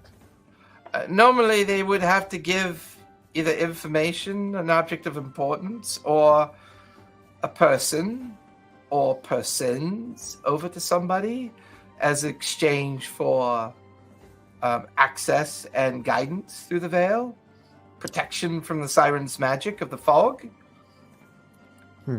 Could that be a body part, maybe? A body part? No, I don't. No, I don't believe that's how it works. It would be a complete body, actually, like a person given over as an exchange. Like, you take this person until we're safely through, and then when we come back, we take that person back. Oh. If I should really like to know who Mason may have traded. We know. Oh, I that know. he- I've met her actually through the priestess. She goes by the name Martinette. She's being held up in one of the coral towers up there, from what I understand. Why am I telling you that? I have to be honest. I think I need to go. You've been honest with us the whole time. We're being Yes, honest that's with you too. part of the problem. I don't feel like I want to, but just I feel compelled to be. I Wait, need to tell okay. you before you go. The Martinet may not be who you think she is. I don't care who she really is. I am more interested in retrieving this device so I can get it to Corella Rifat. And then once Rifat has what she wants, she's all set to pay me what I want. And then I can go about my life. And What is do you it? want? Oh, well, opportunity and maps. Rifat is in the possession of one of the most prolific map collections and navigational charts known to anybody ever. If maps interest you, I might be able to provide something or an opportunity that might be of interest to you. What do you mean? Provide what? I happen to be. I do not like this zone of truth thing. I happen to be in possession of a map that I am attuned to. And if A magical map.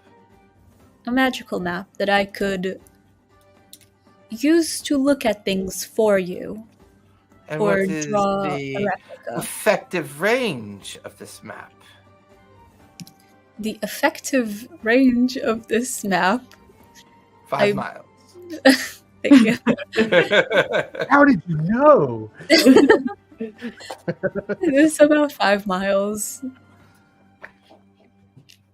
Oh, fascinating. And how does it work? It works with me, and God, I fucking hate this zone of truth. I make it work, okay? You don't need to question that. I understand that you make it work, but like, how does it work? Like, does it show you things? Does it describe things? Does it make a map of something? How is the effect that it portrays to you? It's Pull it out and show him. Have it okay. with you, please. Let me see. Okay, but no sticky hands. I have enough thieves on my team to be able to recognize whatever Okay. Like everyone's staring at Spot now. Spot's tail is like, I can't find any pockets on these merfolk. This is useless. It feels like I'm in water. Great. Well, if I show you the map, what do I get in return? You and your friends sound very interested in this martinet. Perhaps an opportunity to speak with her? Interesting. That sounds worthwhile. And I take out the map. Is there anything in this region you're interested in finding? I believe my key interest is understanding what is in that small tower that they call it the Coral Lighthouse. I'd like to know what's inside of it. Well, let's see what I can do. The map is And the map's unfurled, which is magical, so it's impervious to being destroyed. It rolls out on the coral slab that the four of you and Brightfin are kind of floating nearby while eating off of the coral plates. And you watch as the map unfurls like normal. There's nothing there at first. Then you feel the kind of like attunement to the map. Once again, you're in the very center of the hurricane storm, so you can see the oscillating energy. And Brightfin goes, fascinating. It shows where we are. Can you make it go further in, like make it larger to look at? I Think if try. you do this. I try to zoom in. Yeah, you start thinking about it, and for the very first time, you feel an affinity for the map. And whether you've never really tried before or it was ever a thought, the image of the map expands out so that the hurricane itself is a lot larger. And now you can see what looks to be like a small image of the dragon turtle floating in the magic of the map. And that's when you realize you can. And you start pulling at the edges, and you're able to bring your vantage point down into Draxelhaven. And you shift the image with your hands over towards where the smaller towers are below the Tidal Council towers, and also where the other pearl fingers rise up, allowing, for the martinet where she's kept. And you then focus in on the lighthouse. And as you try to focus in on the lighthouse to get a sense of what's in there, your mind hits a wall, a familiar wall. And you hear an echo in your mind that kind of forces out the other telepathic voices as you hear a familiar voice. What do you think you're doing? I told you, if you ever tried to communicate with me again, you'll be done for. And look, wait a minute. You are here? And all of you feel the back of the dragon turtle tremble. And like immediately everybody in the immediate area, the spires and everything, all just come to a dead stop, like looking around in curiosity and caution.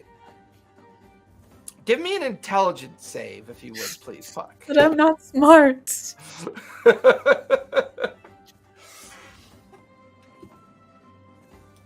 Oh, thank God, it's 22. Oh, nice! Well done. The DC was a 19. That's awesome. As you feel the connection with this lighthouse, this voice, you push through the psychic barrier designed to like scramble your brain. You feel that familiar pain. And that's when you feel your mental capacity push through the barrier. And you, like, it's almost like ripping cloth off of your face and peeling your way through into something. Everything around you just kind of falls away. And there's that voice again, but now it's like in an echo chamber. It's strange, but it's kind of dark around you, but you can feel your feet on the ground. So that doesn't make much sense. And as you kind of look around, you turn over your shoulder and you feel your gills kind of fold back in. You're not in the water anymore. And for the first time in like about a day, you you have your voice back. There's a short flight of coral stairs in front of you. They only go up maybe about 10 feet. And as they go up 10 feet, you can see this translucent crystal vat with a strange kind of blue light kind of like glowing out of it. And there's something floating in it. I tried to warn you. Why do you persist? Why do you keep connecting with me? It seems like our paths have converged.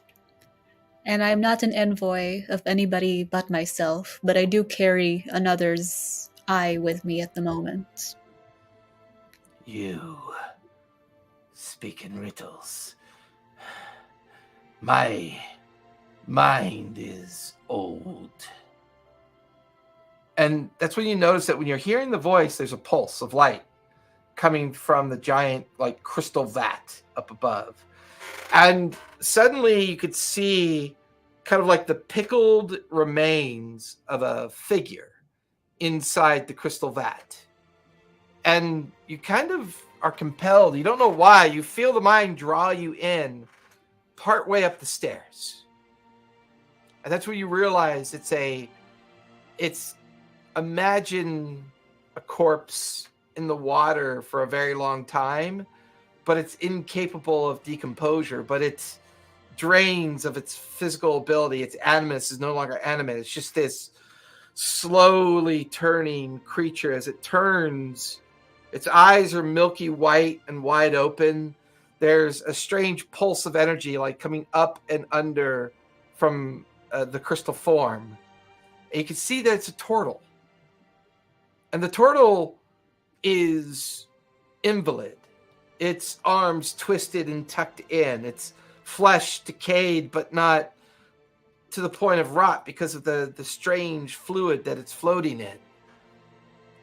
Well, now you know the truth of what I am. Why do you persist? Why does your mind always seem to find my mind? Why is this happening?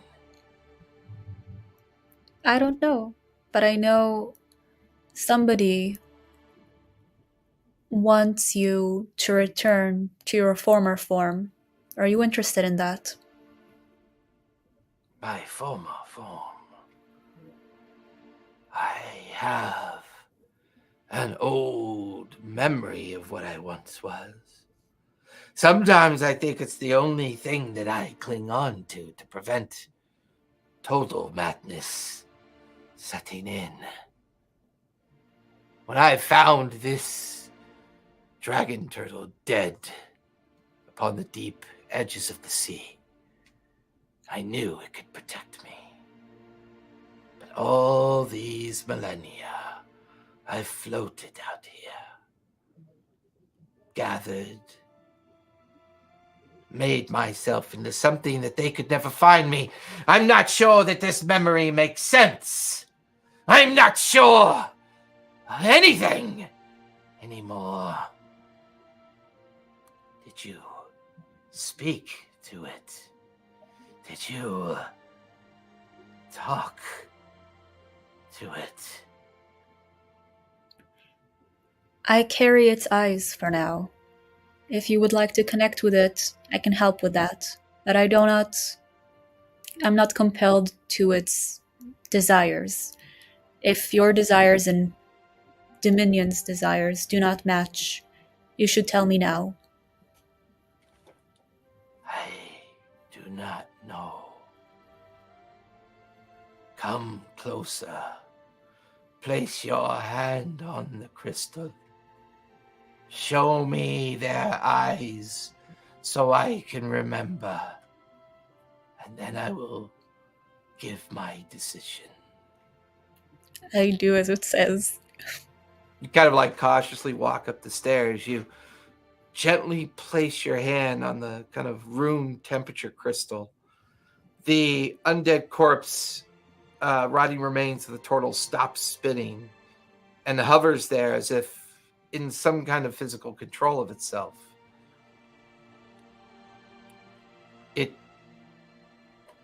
eyes go from a milky white to the blackness of your own eyes. You see the reflection of yourself in the crystal, your eyes jet black, as Dominion reveals its mind to the mind of its child. It's love, it's family. It's a feeling of loss and a feeling of unending suffering and unending questions lost into a chaotic mind that barely has a glimmer of a memory of itself. And then your eyes kind of go back to normal. Its milky white eyes go back to normal. You carry the heart of Dominion with you. You have agreed to be a follower of Dominion. Maybe not a follower, but an assistant for now. Fascinating. Truly wondrous. I will think on this. I will think on this. And you feel the energy immediately kind of separate. You feel yourself step backwards out of this wall of resistance and the psychic barrier that takes you back to your own mind. And you kind of take a quick intake of breath. For everybody else watching Puck, she kind of held her breath for a solid maybe 30 seconds before answering the telepathic questions coming from Brightfin. Well, I don't see anything. I could see the lighthouse structure, but it doesn't show anything inside. Maybe there's nothing inside. Maybe I'm just... Brightfin just seems frustrated. Looks away. A lot of empty lighthouses on the surface. You all right there, Mighty Might? Can Puck cast on herself Tasha's where is it? Tasha's annoying deflection laughter? Tasha's hideous laughter, yes. Sure, I don't see why not. Okay, Puck just starts laughing hysterically. Oh my god, this is... oh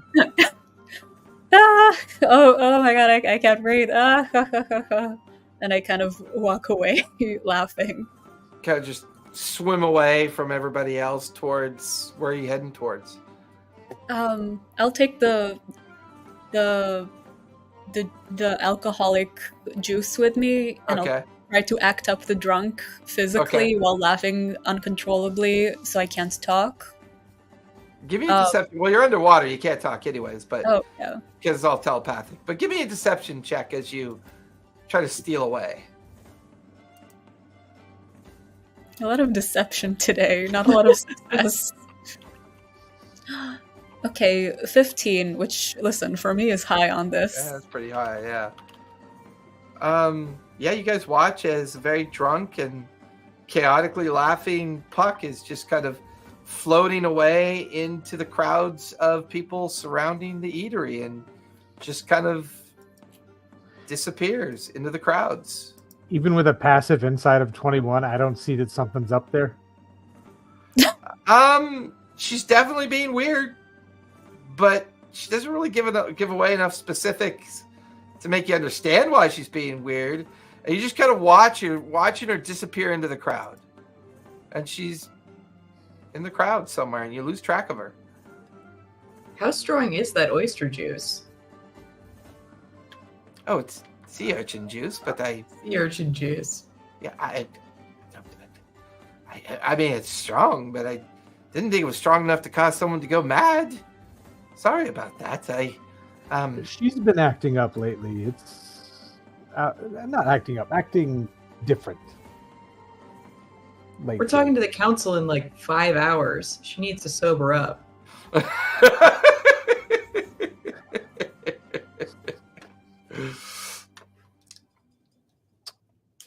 So about visiting the Martinet. Yes. Sorry, Zamp, were you going to say something else? I was going to ask, did we get the weapons and stuff from this guy before? Oh yeah, you've already done the trade. Yeah. I've got it. I've got most of them in my bag right now. Okay. Yeah. You want the mantle? Yeah. Hey, Earthen, could you take a look at this? I tried for some really cool stuff. I have no idea what this thing is. I just hand him the crystal ball that I got. Okay. I mean, I love it more than anything I've ever seen in my entire life, but I have no idea what it is. Exaggerating a bit there, but okay. And I'll cast. I'll try casting Identify on it. But I get that they said, those guys couldn't identify it, so. Yeah, but Well, I mean, do you tell him that? No, you. Oh yeah, sorry. Well, I meant it from the perspective of like you. Yeah. Never mind. Yeah. Well, I'm assuming Spot tell you that who he got it from, they couldn't identify it. Do you tell him that, or do you not tell him that? Because it's kind of important. Yeah, like the guy I trained for had no idea what this was. Like, this is new to me. It's just like I needed it in my life. Because look at it. It's so That still doesn't answer my question. I have a funny feeling Spot's not going to tell you. So, Earthen, as you begin to identify it, I need you to make a intelligence save, please. Okay. Oh yeah, I have advantage on that. Yeah, you got that sword, don't you? The sword, yeah. So that's a dirty 20. Dirty 20. There's a sharp pain in your mind as you try to connect with it and cast the identify spell. There's at first like a slight barrier of resistance that you're able to push through. As you focus in on the crystal ball, all you hear is breathing in your mind. You just hear breathing. There's an arcane pulse within the center of the crystal ball, and then it just doesn't reveal it to you.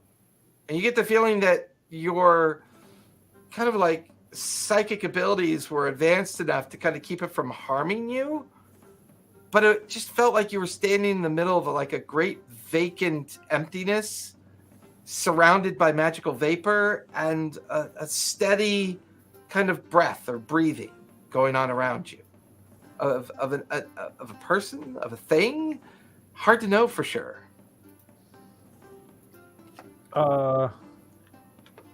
Yeah. I don't know what that was, but I think it tried to hurt me. It creeped me out because it's just kind of breathing at me.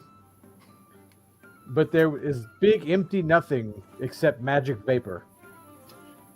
I just gotta kind of look at him quizzically and just kind of snatch it back, just kind of glare into it and see if I might be able to reach out with my key and touch it, if I can try that.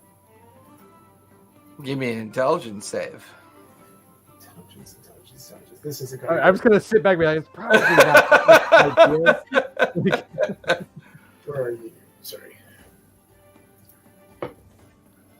Oh, fuck. That's an 8. An 8. You guys watch as Spot's curiosity tries to focus in on it, try to attune to it, and deep, match their mind to its to its nature. Watching Earthen struggle was just too much curiosity for it. Spot, your intelligence drops to a 0. What? And you watch Yeah, Spot good. goes like just a glaze in his eye. His tongue's like lulled out. His gills are barely functioning. What? You okay, bud? You all right? No response. What does the ball do? Don't know, but I'm gonna take it, and I'm just gonna put it in the bag for now. Okay, you take it out and drop it in the bag.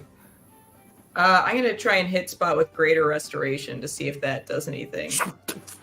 Yeah. Spot comes out of it. His intelligence normalizes, and he's like, "What?" Looking around. What just happened? I have no idea. I tried to focus in on the crystal ball, the really cool crystal ball that I got from the guy, and then everything just kind of went white, and I don't remember anything. I think you almost died. I got multiple. It's fine. I mean, this was one of like the weaker times you almost died. This was. I have your crystal ball, but I put it in the bag just because. Fine.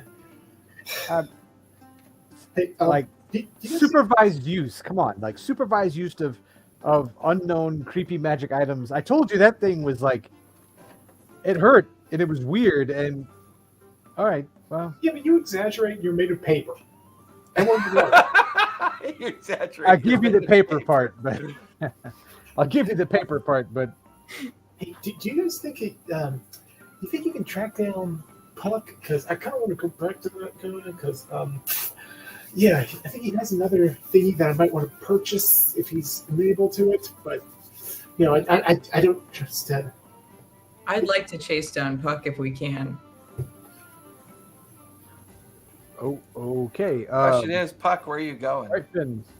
I think Puck is just looking for a place to try and stop laughing at some point. Yeah, it takes a little while, but after a while, the spell quickly fades, and you look back to see that no one's following you currently. You're kind of drifting in through the underwater market stalls, and people are staring at you and kind of watching you just carry some of your emotion on your face, a little bit. Merfolk don't really do that much because they're naturally telepathic creatures. But you're kind of lost in a crowd at this point, not really paying attention to where you're going and where you've been. Huh. Well, I've been meaning to do... This is like a very dumb side thing that I've been meaning to do, but might as well see if I can just sense that. I've been meaning to do...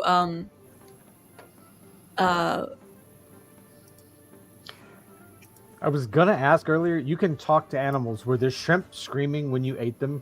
Oh, what So- a dark question. locate animals or plants on filberts. I just want to know if my fish friend is fine. What's the maximum range on that? 5 miles. 5 miles? Fish is in the astral sea somewhere. It got swept up in a storm. You... I mean, he could be dead. It's fine. If he Yeah, is. you don't really get a sense of him nearby. Aw. You're not sure, based on the eating habits of the people here, it probably ended up as a meal, is your guess. Unless, of course, he migrated in the normal fish patterns that his kind migrate in, but you don't have any sense of him within 5 miles.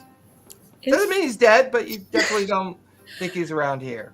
If in like towards the end where things really ramp up and we get to see like the really ethereal being, like, I don't know where this story is of course going, but if at the end Filbert has a comeback and we find out that he was the big bad all along, I'm gonna lose it.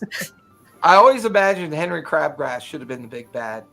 Yeah, Chris. I Like, do. It wasn't Mason, it was We kill Filbert. Mason, and then like his head opens into two pieces.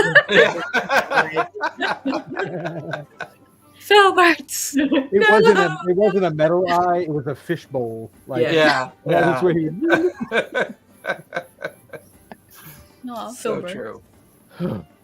So yeah, other than that, I'm just kind of enjoying I guess I'm lost and thinking about what I just seen and trying to process that.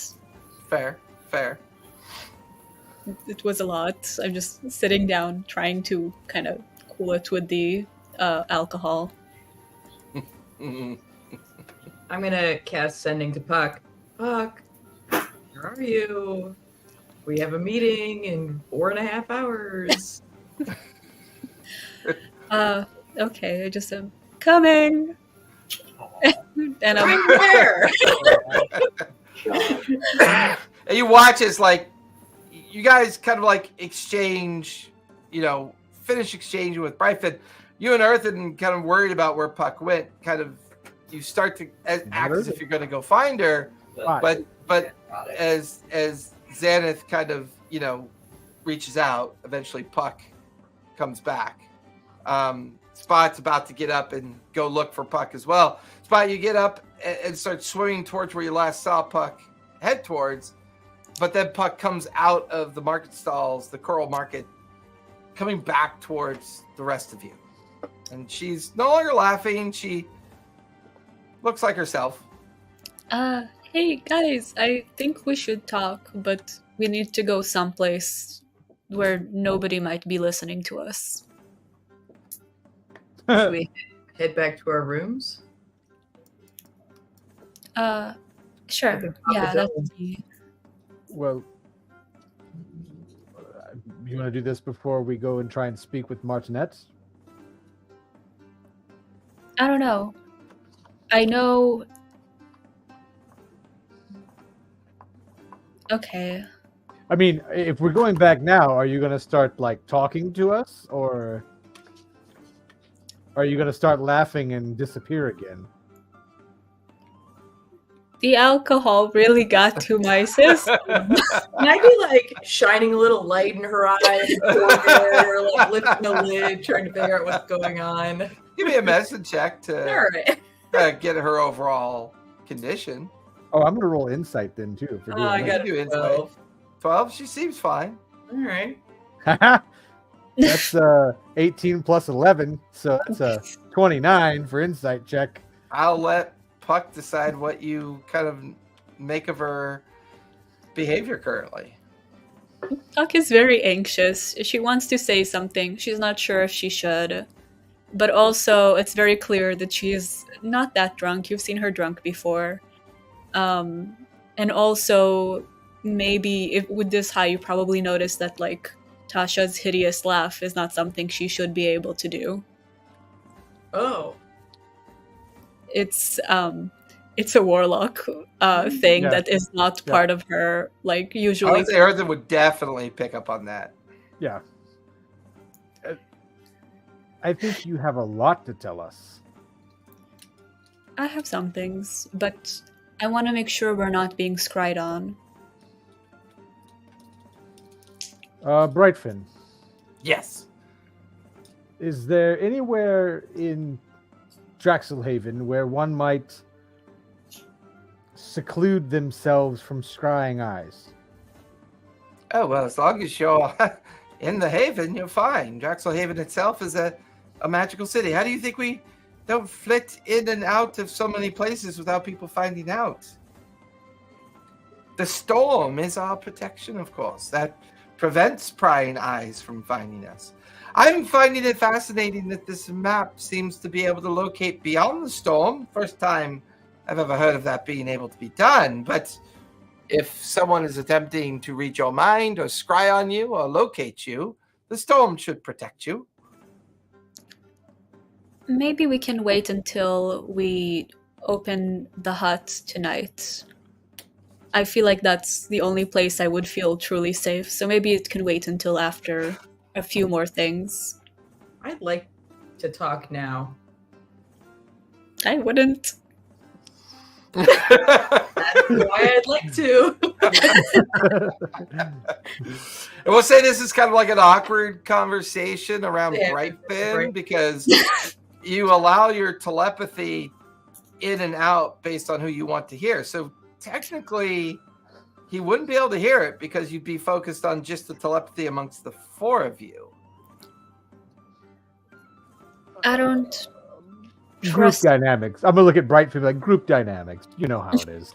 Hey, Oh, well, I'm Brightfin, just you going to go you do want some to see it now, shopping. or- I'm just going to do some shopping over here. I'll leave you to it. Wait, And- Brighton, one more question before you Yeah. leave. yes. What did you sell Mannheim? Did you sell Mannheim anything that might be a body part? Yes, I sold him the oracle of that of our people. Well, it's not really. They call it that because it's kind of a touristy thing. I feel ashamed, but merfolk, we worship a specific god. It's believed to be, to show the sign of the favor of a god, that people would sacrifice a part of themselves in her honorification, of course. I keep these jars of preserved body parts in them, and I sold him one of those. I don't think it was of any real value. It was a merfolk hand. How strange.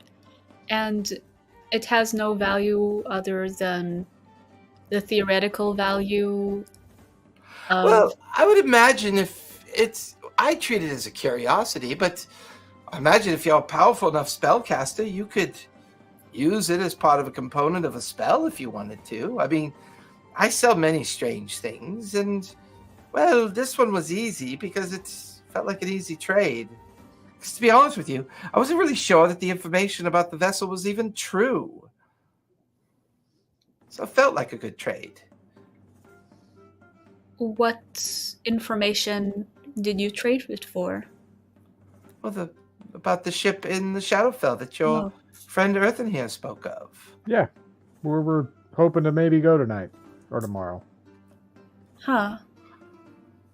Well, did you sell anything else to Mannheim? Oh, there was that. And if I think on it, I think I sold him a cipher key as well. One that I've never been able to understand. And I figured, well, in case he was pulling one over on me, I would sell him a key of impossibility, I guess. Yeah. Well, thank you for being so helpful. I'm sorry my map wasn't more helpful than it was, but... That's okay. At least it tells us it's not really anything important inside the lighthouse. It's probably quite empty. Mm. Well, if we could help you in the future, let us know. Okay. Well, anyways, we do need to make an arrangement for you to speak with the Motnet, and we do need to make an arrangement to travel to the Shadowfell, but I know that you have other arrangements for the evening, so I'll let you guys get on with that. Just contact me over at the Curiosity Shop when you're ready for us to conclude our arrangements and go from there. Goodbye. And he just kind of starts swimming away. Like, you get the feeling he's just kind of creeped out a little bit. Like, this is way more emotion than he was anticipating. I'm gonna pull out the lute and just start kind of plucking at it, just getting used to it. Haven't played a lute for a while. I usually used a viol, so yeah. it's a little What's different. interesting is as soon as you start plucking at it and tuning it, everybody around you smiles. Your friends smile in return as they're hearing this wonderful underwater melodic kind of dissonance, kind of like pulsing out from the energy of the lute. It's not using the normal acoustic valuation of the sounds coming off of it. It's very much like more harmonics with the idea of the way it's reacting with the water. Well, this was a pretty cool thing to pick up. That's prettier than I expected. No, this is rad. This is the first time I've genuinely. Well, no, actually, you're a pretty good musician. I've enjoyed your music on this adventure. Why, thank you. I am a bard, after all. It's easy to forget sometimes because you don't really talk about it much, and it's like very understated. But yeah, no, I guess you are.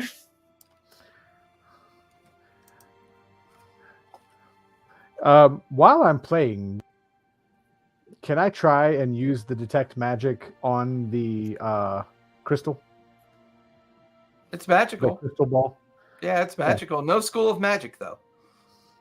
Huh.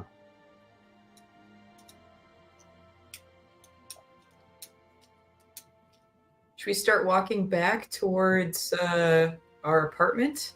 Swimming? Swimming back? Paddling? Can confirm. Back to, I mean, we can walk once we're in the room. True. So you guys head back to your residential suite that was gifted to you as you're still waiting to be presented to the title council.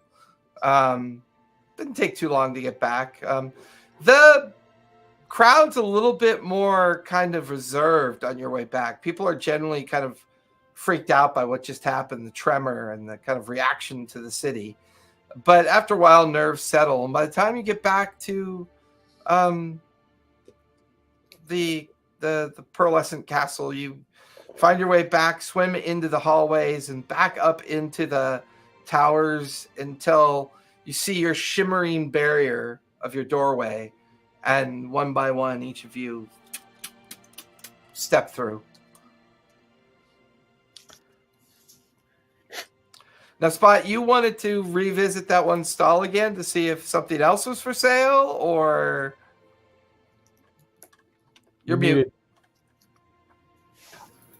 I'm blaming my circumstances being outside and it being hard to search stuff. Oh, God damn it. Let me get something from my cat real fast. No,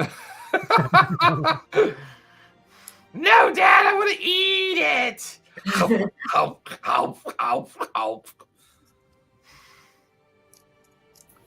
Just make it a little bit better. It's his antibiotics. He doesn't like this stuff. He stole it. Yeah, he's going to hide it so you wouldn't give it to him anymore. Yeah. Exactly. But I'll repackage this. At least your cat brings you stuff like that. My cat brings me dead animals. That's okay. My my very first partner brought me a dead bunny, so that was fun. But, anyway, now that I've actually had a chance to look at it, I did want to talk to him about the Amulet of Haste, or the Bracers of Haste, whichever it was. I don't Yeah, know. it was the Bracers of Haste. Yeah, because I couldn't really type that inside. But yeah, just wanted to see what he might be willing to trade for that. What do you got? Let's take a look. I want to see what he would like for his gold price, and then just kind of look at my inventory and see if there's anything I'd be interested in giving up. Do you have any gems or jewelry? I don't remember. I usually just convert everything that we get, gems, jewelry, and stuff, into its equivalent value. I'm sure I have some, but like I said, when you give us the value in platinum, I just do it like that. Right. I mean, you do have all of those precious metals stored. Yes, that was on the main vessel. So possibly, if you were to go back with some of the adamantium and the mithril and the rare shiny, he might be interested. Yeah, that was the next thing. But I just want to talk to him when we get a chance. Okay.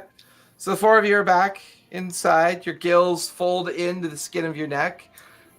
Winter is currently kind of tugging at Punch's tail and kind of giggling and throwing him little pieces of bacon, and then he's catching them, and she's just hanging out with Punch at this point. Sees the five of you come back, and she just kind of gives you that stare and look of four people that maybe spent way too much out in a strange place, and kind of goes back to just scrunching Punch's ears, and Punch comes running over to Puck and jumps up and puts a big old wet tongue across your face. Nice wet trail of hair and tiger saliva. He can And talk then- to you now too, right? Yeah. Now it's not telepathic because you're in the magic of the room that they built for you, or that's designed for what they call air breathers. Air breathers. breathers. I feel like that's a term we're going to hear a lot in a little bit, and it's going to be while we're getting chased out of this. Damn you, air breathers! I mean, it's probably my personal experience with every city almost that I ever go to. You get chased out of. Yeah. Damn you, blood! Hey, but I'm not that kind. I seduce the people into being revolutionaries. I'll give him credit for that. Like, I mean, I've been trying to do something to Earthen for like weeks now. Nothing. He doesn't pick up on any of this. So you guys are back together in the safety of your residence. You've got maybe a few hours left until you're expected to be in front of the title council. I'll Like, this is a situation where like the adults pull up a chair and the teenage kid has a chair across from them on the table, and we share with our hands Down folded with my like phone. this. You We're with our understand hands me. folded like this, and it's kind of the colors like, so Puck, you have So something to tell us. So true. First, do you mind doing detect magic in the room to make sure we're not being scryed on? Your paranoia has been as infectious as your music. Oh, well founded, you mean? Yeah. Like pull the whalebone lute out and strum a few chords in the air. Obviously, it probably sounds very different without the water, but because that allows me to cast detect magic at will, just boom. Other than the fact the room gives off a hue of evocation magic, because the room itself is magical, designed to give you a place of protection from with the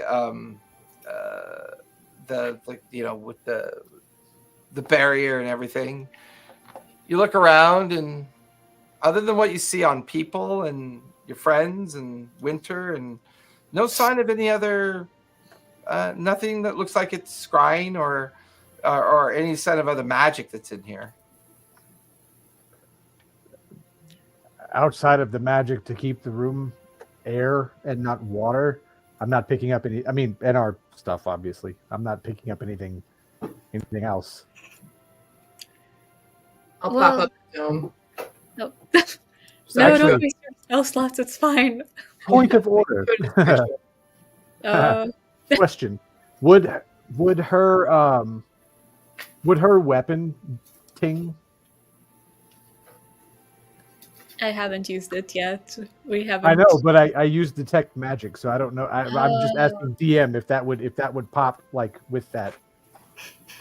Well, it's a weapon you summon, though, right, Puck? So right now it's just an inert weapon. So no, it wouldn't ping. Okay. So I know you probably haven't picked up on anything because I'm a pretty good, I'm a pretty natural. Oh yeah. I know I had you all fooled, just painfully unaware. But some shit's been Completely going in the down. dark. So what's been going on? I'll start with what happened today, because that might affect us in the very near future. I spoke to Drexelhaven, and I saw his true form. Previously, an entity had contacted me about Drexelhaven, and we have struck a deal of sorts. That's kind of the bulk of it. First of all, Drexelhaven's true form is inside that light tower. That was what you saw happen. Um, What's I the am. entity? I'm sorry. What's the entity that spoke to you? It calls itself Dominion. It has been evasive even to me. Can I make a religion check on Dominion, or like a history check? Give me religion if you want. Okay. Anybody else can give me history if they want. I got that. Okay. Ooh, 18 religion check. Okay. 26 history. Okay. Ooh. I got a 21 religion. From a religious standpoint, Spot and Xanath, you recognize it as something that's been taught through most religious organizations as the origin of the world before founding. There's the understanding of founding, which is when all of the gods colluded to create the world.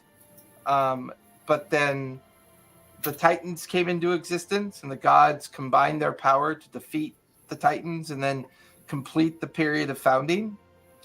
Of course, at the same time, this also was the creation of the Betrayer gods. And eventually, during the Age of Arcanum, the Betrayer gods once again tried to control Exandria.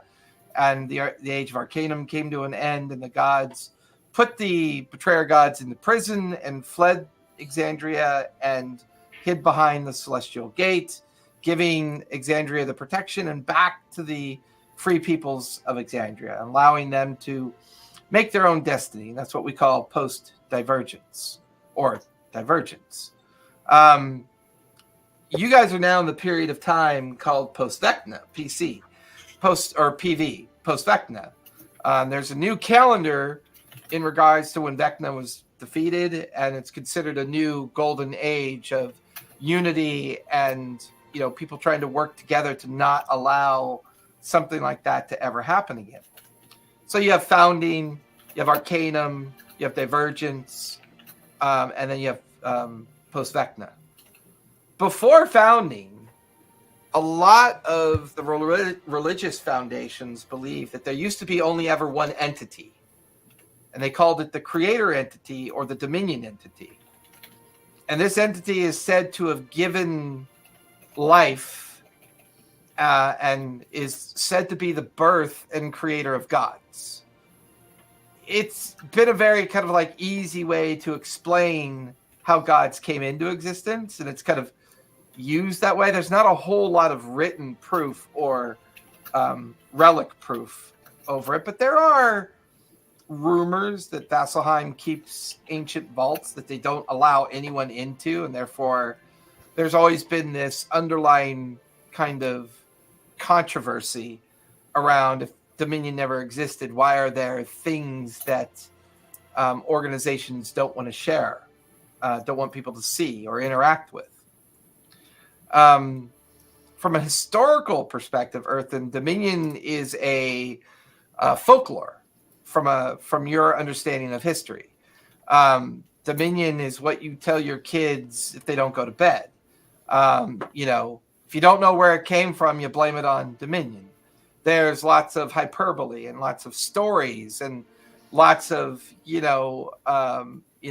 folklore from a standpoint of different organizations and communities that use this as a term of endearment towards explaining things away or calling things, well, it is what it is. It's blame it on Dominion. You know, just it's always been kind of used as a very kind of hyper responsive way to deal with the unknown.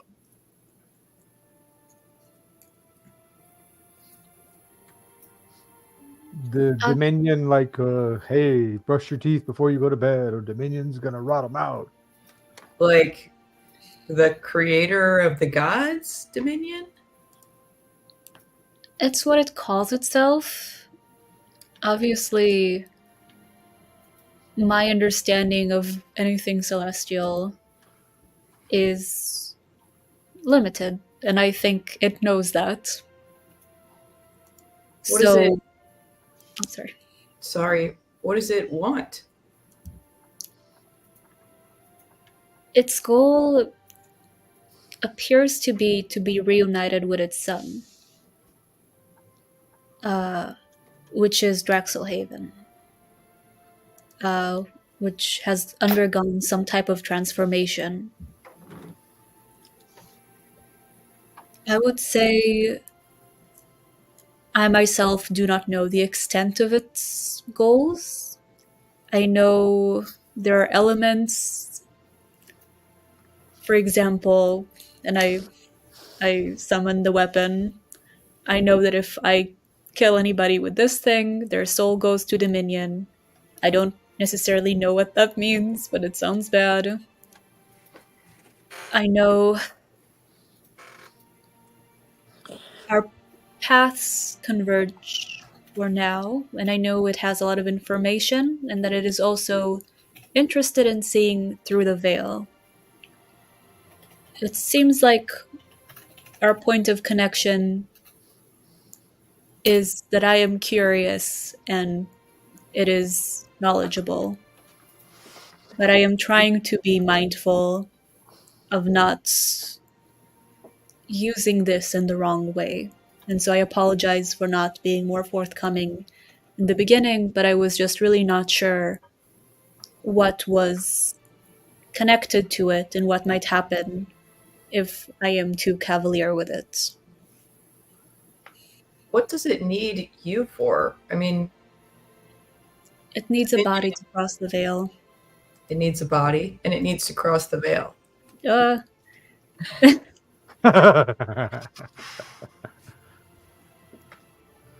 No what does practice. Dominion do when you get across? I don't know. It did not tell me everything. I know that it is longing for its son, and I hope that I am correct in understanding that it is a caring. But at the end of the day, our agreement is not based on a complete understanding. And for me, it provides me just a little bit of knowledge to hopefully avoid certain disasters.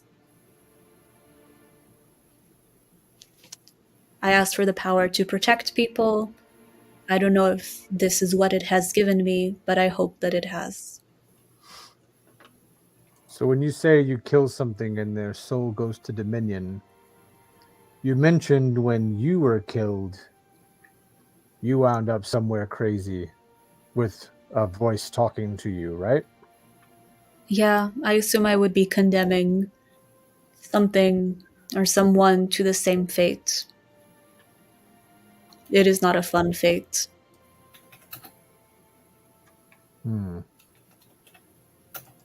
Is this why you asked about Helm? Dominion had told me some things, and I want to share them, but I am incredibly concerned of the ramifications. And I hope you can understand that for now. You have the complete ability to compel me to say anything. You have zone of truth, and I can only make myself laugh for so long. Well, if you try that again, I could counterspell it too. So. Oh, thank you. Well, I can send you to Dominion. How do we like that? I thought about counterspelling it when you were going to do it, and I was like, but I haven't seen this before, so let's see what happens. I can say that I will try to be useful. I am just mindful of the power of destruction that comes with certain information, and I would prefer to say certain things to you guys individually because I don't know what is the, yeah, I wouldn't want to say certain things that might be private. But also I'm not trying to sound too, I don't know anything really. It's all really basic and shoot. Okay. The bottom line is Erebos has a reason to be connected with us, and it seems like we need to be careful as we proceed. And I'll tell you more soon. I do promise that. So what about the map thing? It is helping me see clearer the map. I mean, the whole like you spaced out for like a full 30 seconds. We're underwater. We have gills, but you look like you were holding your breath. I nearly was killed by Draxelhaven because he is not happy that I was able to find him again by accident, which is strange. Even with my bizarre luck, it is strange. When I did talk to him, it gave me an opportunity to facilitate a meeting between Dominion and him. But as I mentioned, part of the deal is that my choices and actions are my own. I can only carry his vision, but not his actions. And I wanted to make sure that Draxelhaven is interested in whatever it is his father is trying to achieve. And if it is releasing him from, I believe, some kind of curse that is putting him in immense pain and forcing him to hide his degraded body inside what used to be a dead turtle dragon. I can tell them about everything that happened during that meeting. If you want, you just whatever I described for you, they heard. They were in the green room, so they would have heard it. Yeah, I will tell you guys everything he said about you guys. I just don't know if you want to tell the others yet. So, do you how do people want to proceed? Well, first it sounds like we're riding on a necromantic turtle's back right now. Pretty cool, right? And not the word I would use to describe it. No. So when he's restored to his original form, is that like a turtle and then we're on the back of a dead turtle, or is it like kind of sounds like it?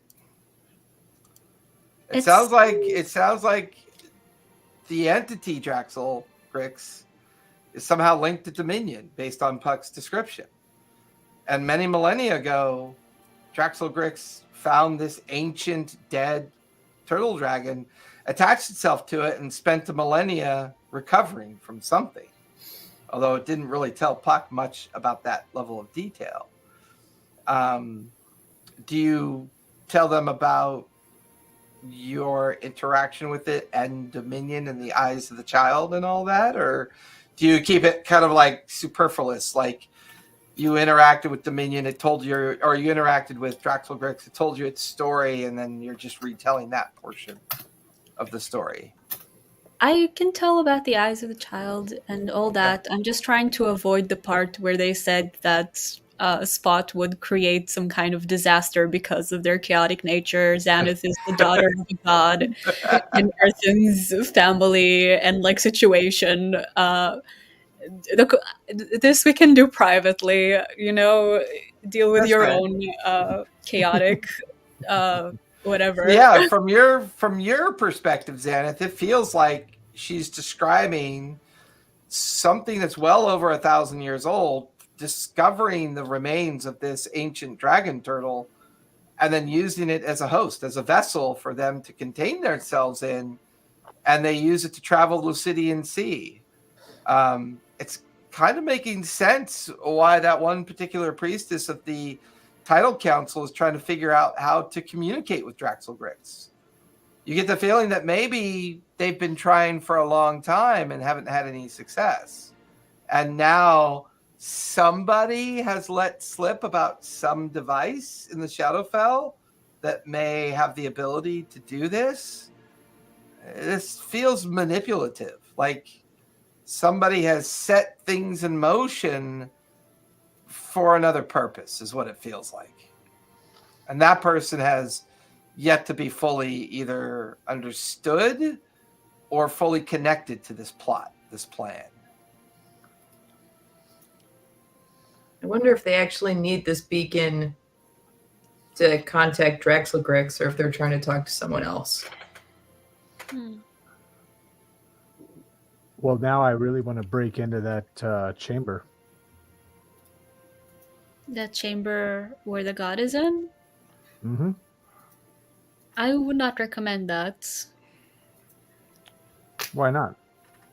Spot's like, yeah, let's go. Aside from the fact This is exactly what I'm crafted for.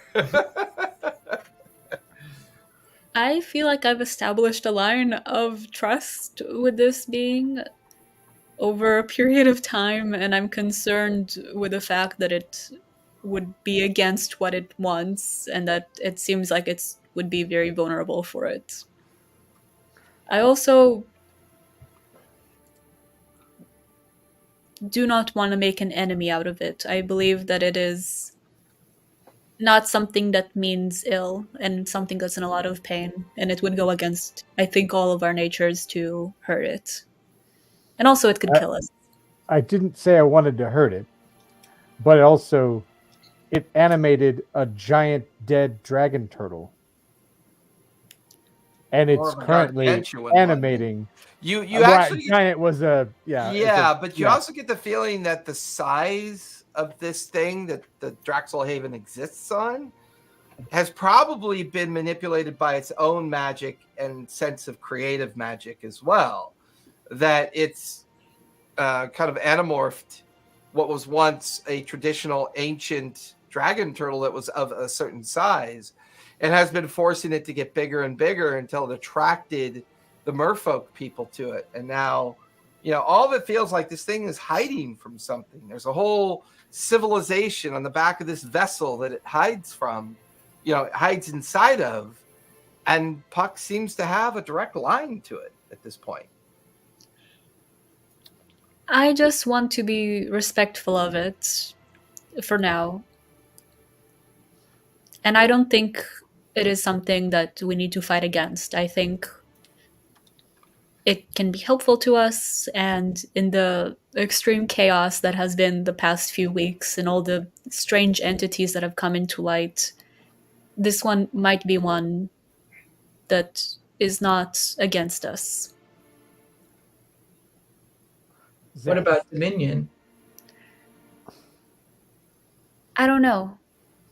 I know that I trust myself, maybe too much, to not fall into its trap, but I don't know what's behind it. It is evasive to me.